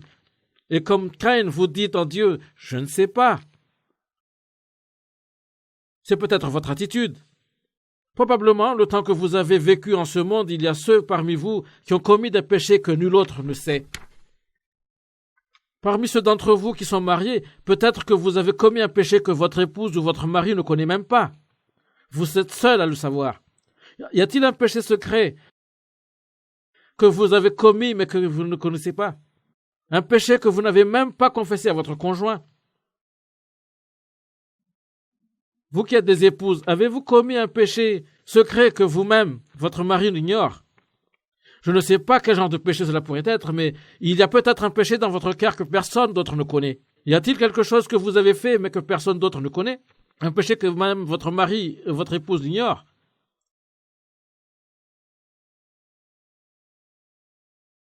Vos amis n'en savent rien? Vos frères et sœurs n'en savent rien? Personne d'autre sur terre ne sait quoi que ce soit. Peut-être avez-vous fait quelque chose de ce genre et vous seul le savez. Il y a quelque chose que vous devez comprendre ici. Vous devez vous en rappeler que Dieu sait ce péché. Dieu connaît ce péché. Même si personne d'autre n'en sait rien, Dieu connaît ce péché. Ainsi, ce que vous devez faire est d'être honnête devant Dieu. Vous ne devez pas essayer de tromper Dieu. Il est très important que vous admettiez devant Dieu, j'ai commis tel et tel péché. Il est extrêmement important de pouvoir admettre devant Dieu honnêtement de cette façon ce qu'on a fait. Tel est un cœur repentant. Voilà comment se repentir. Le Seigneur continue. Qu'est-ce que tu as fait là? J'entends la voix du sang de ton frère dans le sol. Elle crie vers moi pour demander vengeance. Pensez à ceci pendant un moment.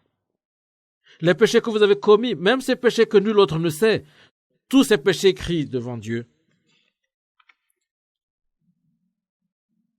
Ces péchés que vous avez commis crient devant Dieu.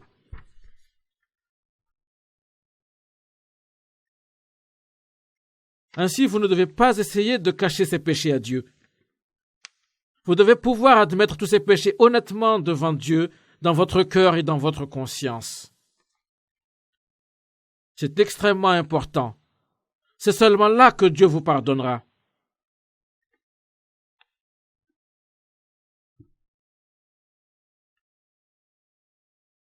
Lisons un autre verset dans la Bible. Dans l'Ancien Testament, Jérémie chapitre 5.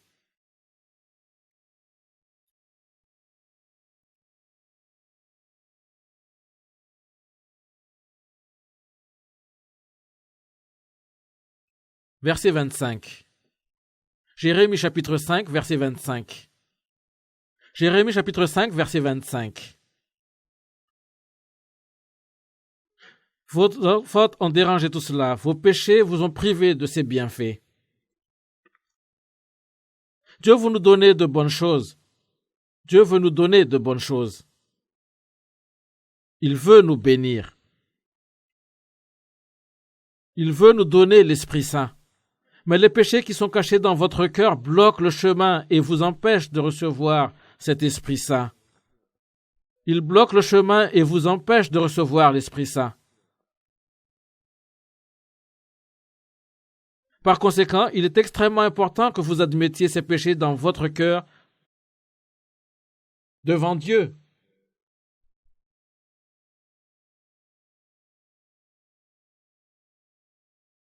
Lisons maintenant le chapitre 13 de Matthieu.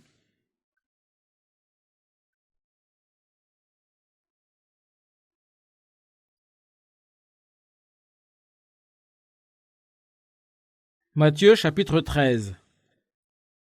Je lirai à partir du verset 47.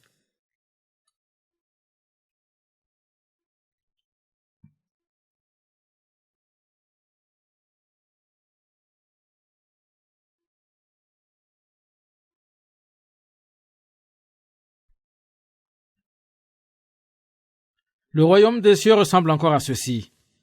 On jette un filet dans le lac et il ramène toutes sortes de poissons. Quand le filet est plein, les pêcheurs tirent au bord de l'eau, ils s'assoient, ils ramassent les bons poissons dans les paniers et ils rejettent ceux qui ne valent rien. À la fin du monde, ce sera la même chose. Les anges viendront séparer les méchants et les justes. Ils jetteront les méchants dans le grand lac de feu. Là, ils pleureront et grinceront des dents. C'est une parabole avec laquelle Jésus compare le royaume du ciel à un filet qui a été jeté dans la mer. Ils ont jeté le filet dans la mer et beaucoup de poissons ont été pêchés dans le filet. Alors le filet a été apporté à la terre et les poissons qui avaient été pêchés ont été triés. On lit ici, ils ramassent les bons poissons et ils jettent ceux qui ne valent rien. À la fin du monde, ce sera la même chose. Les anges viendront séparer les méchants et les justes. Ils jetteront les méchants dans le grand feu. Le grand feu est l'enfer, n'est-ce pas? Là, ils pleureront et grinceront des dents. Qu'est-ce que tout cela veut dire? Les poissons ici ne sont pas du tout ces poissons qui nagent dans le grand océan.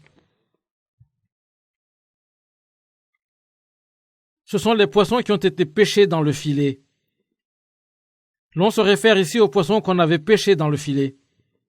Le poisson pêché dans le filet se rapporte aux gens qui vont à l'église. Les gens qui ne vont pas à l'église, ceux qui ne vont pas à l'église ne sont pas dans le filet. Ils errent simplement là dans le monde entier. Les poissons qui ont été pêchés dans le filet ont été divisés en deux groupes. On lit ici que les bons poissons ont été mis dans des récipients et les mauvais poissons ont été jetés. Ils ramassent les bons poissons dans des paniers et ils rejettent ceux qui ne valent rien. À la fin du monde, ce sera la même chose. Les gens qui sont sauvés sont les justes et ceux qui ne sont pas sauvés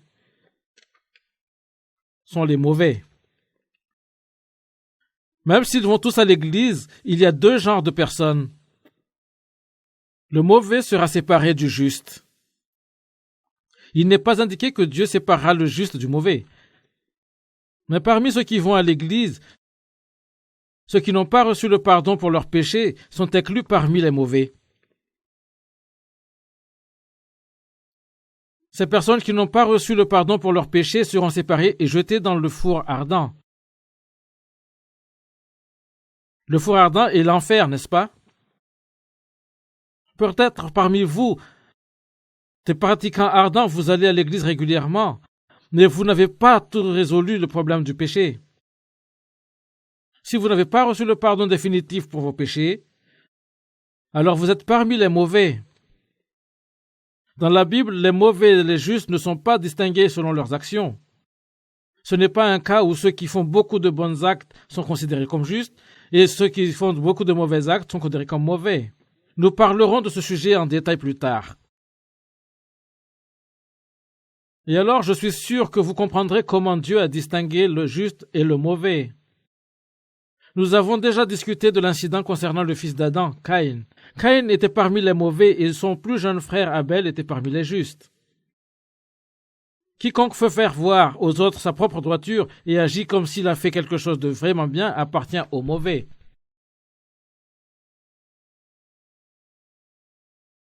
Quand Dieu regarde les hommes, il fait une distinction entre le juste et le mauvais de cette façon.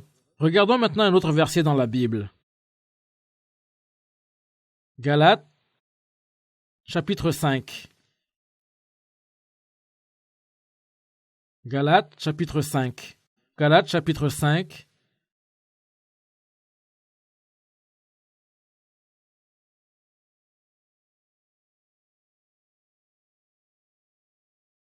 Je vais lire à partir du verset 19.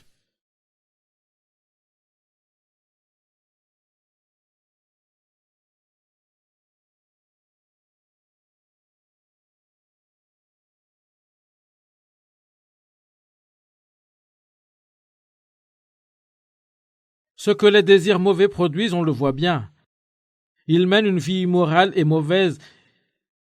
Ils se conduisent n'importe comment, ils adorent les faux dieux, ils pratiquent la sorcellerie. Ils détestent les autres, ils se disputent, ils sont jaloux, ils se mettent en colère, ils cherchent à passer devant tout le monde. Ils se divisent en parties, en groupes opposés. Ils veulent ce que les autres possèdent, ils boivent trop, ils mangent trop, ils s'en font encore bien d'autres choses semblables. Je vous avertis, et je l'ai déjà dit, ceux qui font ces choses-là n'auront pas de place dans le royaume de Dieu.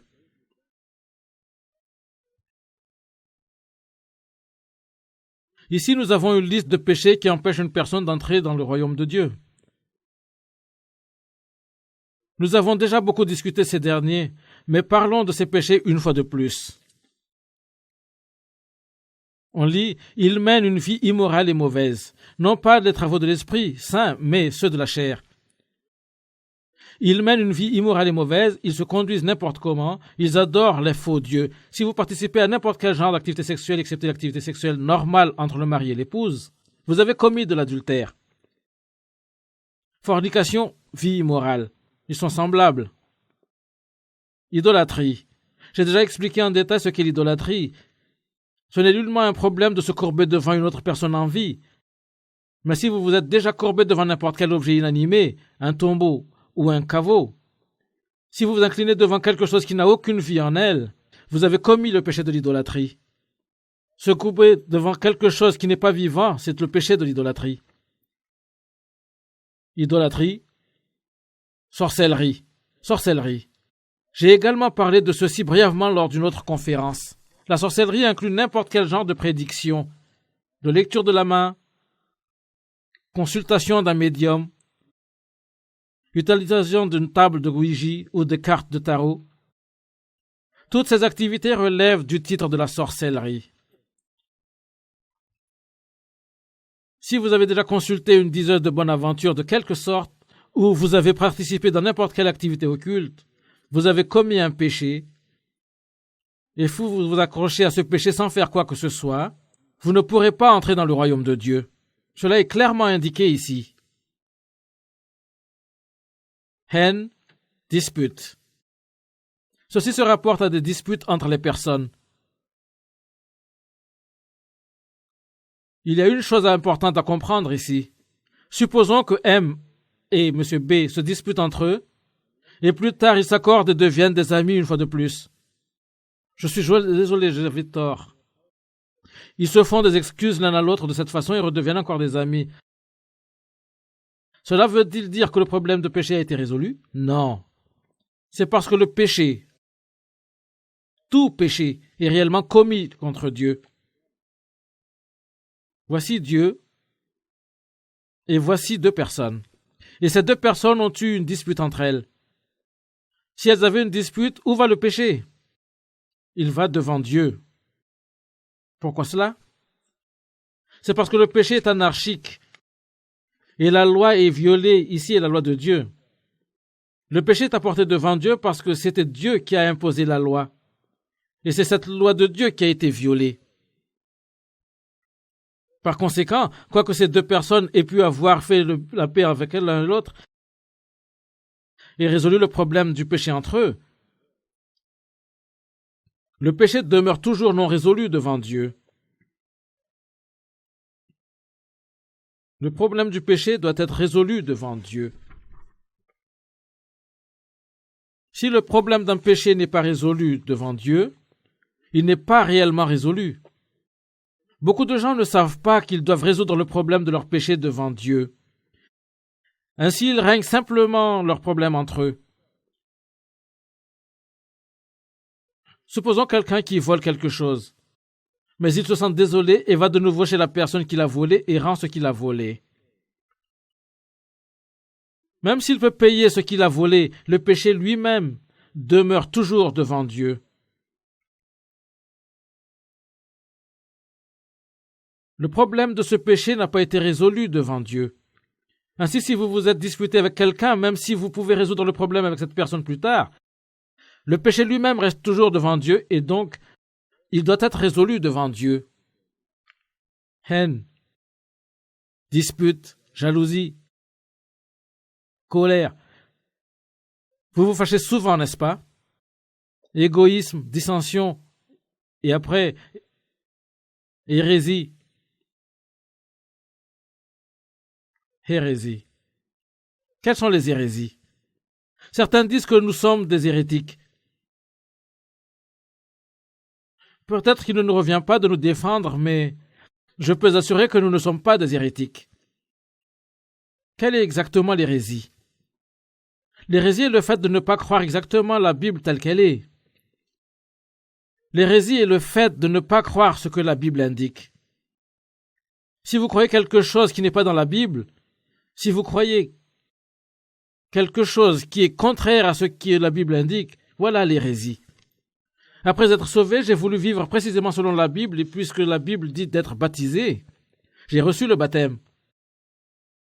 Dans l'église presbytérienne, ils ne donnent pas des baptêmes, mais Jésus a été baptisé. Jésus a été baptisé dans le fleuve du Jourdain par Jean-Baptiste. Ainsi, je devais croire selon la Bible, moi aussi j'ai dû être baptisé. Mais si j'étais considéré comme un hérétique parce que j'ai été baptisé, cela ne fait-il pas aussi de Jésus un hérétique? Les gens disent également que nous sommes des hérétiques parce que nous disons qu'il doit y avoir un jour définitif où une personne est sauvée. J'ai déjà expliqué ceci, n'est-ce pas? Il y a toujours un jour particulier où une personne est sauvée, n'est-ce pas? D'autres disent que nous sommes des hérétiques parce que nous ne mettons pas d'abord importance sur le don des dîmes. Ne nous mettons pas une grande emphase sur la donation des dîmes, mais quand une personne est sauvée, elle sait automatiquement au cours de sa vie dans la foi qu'elle a besoin de donner des dîmes à Dieu et elle le fait de son propre gré. Après, il est dit hérésie, envie, meurtre, ivresse. Pensez à ceci très soigneusement. Avez-vous déjà été ivre? Vous avez déjà été ivre? Pourquoi est-ce un péché d'être ivre? Nos corps ont été créés par Dieu. Dieu a créé votre corps, mais quand vous buvez de l'alcool, vous détruisez vos organes internes.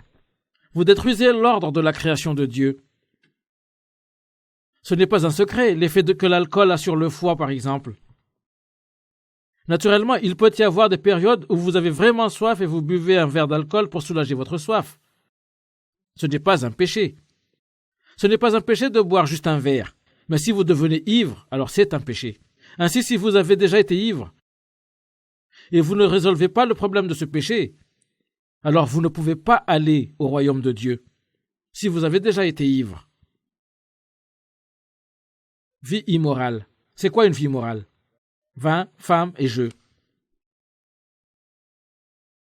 Ce sont les genres de choses qui révèlent de la vie immorale. Jouer, désobéir à vos parents, courir et vivre comme bon vous ensemble.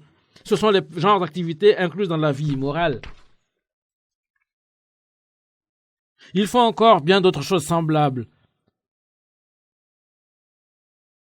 Je vous avertis et je l'ai déjà dit, ceux qui font ces choses-là n'auront pas de place dans le royaume de Dieu. Ce ne sont pas mes mots. C'est ce qui est clairement indiqué ici dans la Bible. Il est écrit que ceux qui font de telles choses n'hériteront pas du royaume de Dieu. Que pouvons-nous faire alors? Que pouvons-nous faire pour résoudre le problème de tous ces péchés? C'est la question.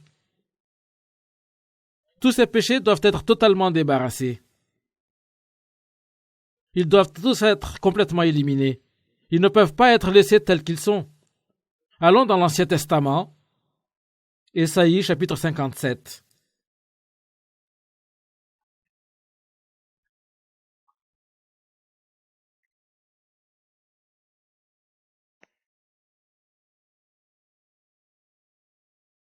Ésaïe chapitre 57. Ésaïe chapitre 57, verset 15.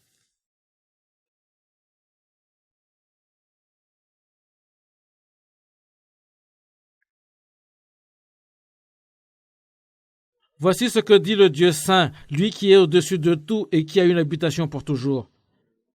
Moi, le Dieu saint, j'habite là-haut, mais je suis aussi avec les gens qu'on écrase et qui ont un cœur de pauvre. Je veux rendre la vie à ceux qui ont un cœur de pauvre. Je veux rendre la vie à ceux qu'on écrase. Regardez ce qui est écrit ici. Quand une personne a conscience du fait qu'il est un pécheur et il se repent vraiment dans son cœur,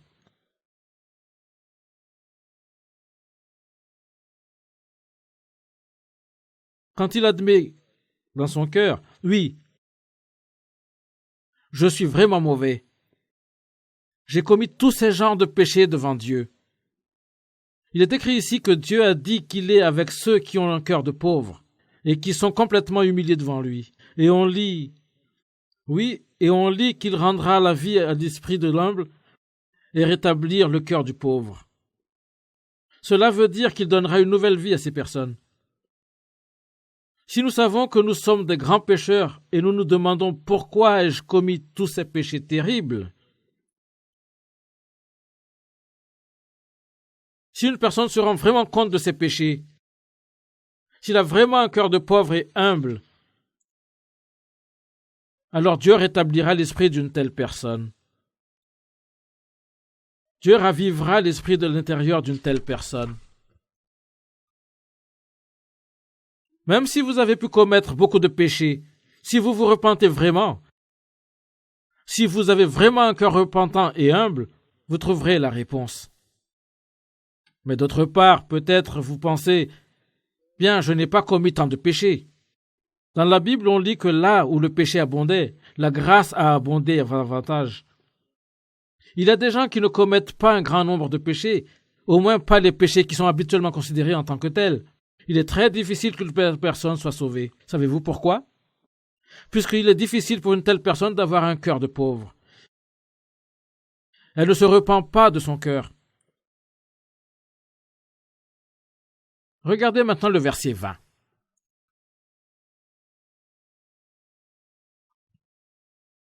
Mais les gens mauvais sont comme la mer agitée qui ne veut pas se calmer. Ces vagues soulèvent la boue et la saleté. Qu'est-ce que cela veut dire? Quand le vent est encore au-dessus de la mer, il y a à peine des vagues. Dans de telles conditions, l'eau semble propre et tranquille. Mais quand le vent souffle et les vagues sont hautes, elles jettent en l'air toutes sortes d'algues et ordures qui, jusqu'ici, étaient cachées au fond de la mer. Toutes ces algues et ordures sont amenées jusqu'à la surface. Elles sont toutes apportées jusqu'à la surface. Mais les gens mauvais sont comme la mer agitée qui ne veut pas se calmer. Ces vagues soulèvent la boue et la saleté. Les gens n'ont pas la paix dans leur cœur. Ils se rongent, ils s'inquiètent, ils soupirent, ils pensent. Pourquoi ce monde est comme ceci? Parfois, ils se fâchent avec les autres et ils estiment qu'ils ne peuvent plus le supporter. Leurs cœurs sont si confus.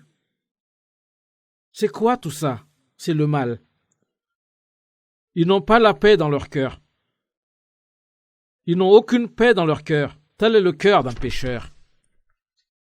Pourquoi se fait-il que vous n'ayez pas la paix dans votre cœur? C'est à cause de votre péché.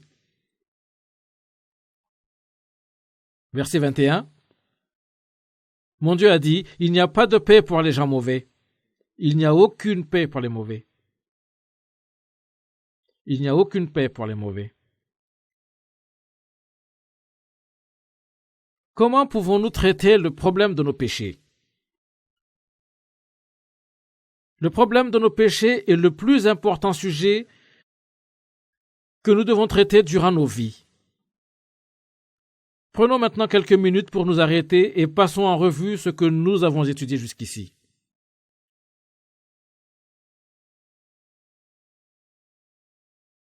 Il est important de penser soigneusement à ces sujets. Nous avons pris comme thème de notre étude biblique la Bible est vraie, et je vous ai donné divers exemples pour appuyer cette étude. Nous avons parlé de la manière dont Dieu a créé le monde. Dieu a créé ce monde avec ses mots, et ces mots sont la loi de la nature. La parole de Dieu est à double tranchant. L'un est la loi de la nature, et l'autre est la loi de l'esprit. La loi de la nature est la loi de la science. Ce sont les mots de Dieu. Et la loi de l'esprit est la Bible. Si vous réalisez la vérité dans ces mots de la Bible, tout ira bien dans votre cœur et vous trouverez la paix dans votre cœur. Et alors le problème de votre péché sera résolu. Si vous regardez l'histoire de l'humanité, vous pouvez voir que l'Ancien Testament est un récit de l'histoire avant le Christ, BC. Et le Nouveau Testament est un récit de l'histoire après Christ, AD. Ainsi, l'histoire de l'humanité est divisée en BC et AD. Cette Bible est en étroite relation avec la totalité de l'histoire de l'humanité. Nous avons vu comment l'histoire de l'humanité s'est exactement produite comme la Bible l'a indiqué. Nous avons étudié l'histoire d'Israël. Nous avons vu comment les événements qui se produisent dans notre monde aujourd'hui mènent jusqu'à l'arrivée de l'Antéchrist. Nous avons jeté un coup d'œil à ce qui se trouve derrière le développement de l'ordinateur. Nous avons vu comment la Bible se rapporte à toutes ces choses et ce que la Bible disait à propos de tout ceci est vrai. Il y a un problème qui demeure et c'est ce que le futur réserve. La fin de l'histoire de l'humanité, l'avènement de Jésus-Christ et la tribulation. Ce sont les événements qui se trouvent devant nous en ce monde.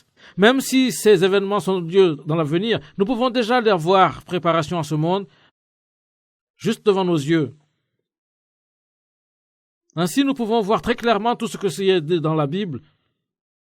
C'est vrai, n'est-ce pas? Avez-vous trouvé quelque chose dans la Bible qui n'est pas vrai? Elle parle d'une marque sur votre main ou sur votre front, et la préparation pour cela ont aussi été déjà faites. Il y a maintenant un sujet de plus que nous devons aborder dans nos études. C'est le sujet du salut. Comment pouvez-vous être sauvé de votre situation actuelle? Allons maintenant dans Jean chapitre 1er, verset 1er.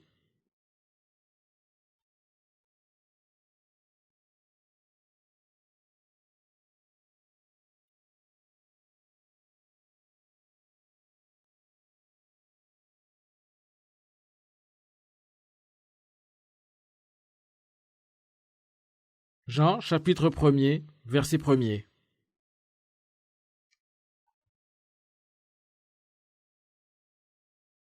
Jean chapitre 1er, verset 1er. Au commencement, la parole existait déjà. La parole était avec Dieu et la parole était Dieu. C'est une chose vraiment étrange à dire, n'est-ce pas? Au commencement, la parole existait déjà, la parole était avec Dieu et la parole était Dieu. Ceci doit vous sembler très étrange. Comment peut le mot être Dieu? Jetons également un coup d'œil dans 1 Jean chapitre 1er, verset 1er. 1er Jean chapitre 1er, c'est vers la fin de la Bible. 1er Jean chapitre 1er, verset 1er.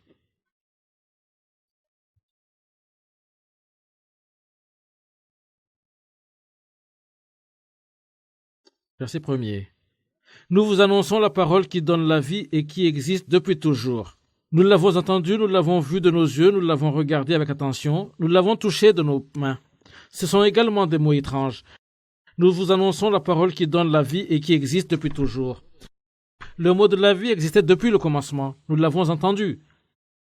Il n'est pas si étrange de dire que nous avons entendu la parole. Des mots peuvent être entendus, n'est-ce pas? L'avons entendu, nous l'avons vu de nos yeux. Maintenant, c'est étrange, n'est-ce pas? Jean a écrit qu'il avait vu le mot de la vie. Je parle maintenant. Mais pouvez-vous voir les mots que je dis? Laissez-moi vous montrer les mots que je dis de sorte que vous puissiez les voir avec vos yeux. Je pense à quelque chose en ce moment. Si j'exprime mes pensées par des mots, vous verrez quelque chose se produire. Essayons. Veuillez lever vos mains droites. Ok, baissez vos mains. Maintenant, vous avez vu mes mots avec vos yeux. Vous avez tous entendu mes mots et vous avez agi en conséquence. Vous avez tous levé vos mains. J'exprime mes pensées par des mots et quelque chose s'est produit sous la forme physique avec mes mots. Ainsi, vous avez vu mes mots. Aussi, on lit ici, nous l'avons entendu, nous l'avons vu avec nos yeux, nous l'avons gardé avec notre attention, nous l'avons touché avec nos mains. On lit ici, nous vous avons touché avec vos mains. Je voudrais vous demander de faire autre chose maintenant. Veuillez tenir la main de la personne assise de votre côté. Heureusement que cela avait. En faisant ceci, vous avez touché mes mots. Qu'est-ce qu'une voiture? C'est la manifestation physique des pensées de qui était à l'intérieur de l'ingénieur qui l'a conçue. Ainsi, quand vous montez dans une voiture, vous touchez les mots qui étaient à l'origine dans l'esprit de l'ingénieur. Les lois de la nature sont les mots de l'ingénieur. Les lois qui régissent un avion sont également les mots de l'ingénieur qui a conçu cet avion. Quand ces mots prennent la forme physique, nous pouvons les voir et les toucher. Chaque produit scientifique est une manifestation physique des mots qui étaient à l'origine de l'esprit de l'ingénieur qui les a conçus. Ces mots sont les conceptions et quand ils sont transformés en produit lui-même, nous pouvons les toucher, nous pouvons les entendre et nous pouvons les voir. Il est ici écrit, « Nous vous annonçons la parole qui donne la vie et qui existe depuis toujours. Nous l'avons entendue, nous l'avons vue de nos yeux, nous l'avons regardée avec attention, nous l'avons touchée avec nos mains. » Dans Jean chapitre 1er, on lit, « Au commencement, la parole existait déjà, la parole était Dieu et la parole était Dieu. » On parle ici de Jésus, le Seigneur Jésus. Jésus était le mot de Dieu qui était là dès le commencement. Il est le mot de Dieu qui était en Dieu. Puis un jour, ce mot est devenu un homme. Il s'est couvert de la chair d'un homme et a été révélé à ce monde. Qui est Jésus? Il est le mot de Dieu. Il est le Fils de Dieu. Ainsi, il s'est manifesté par ce Jésus qui était le mot de Dieu fait de la chair. Et les gens peuvent être sauvés.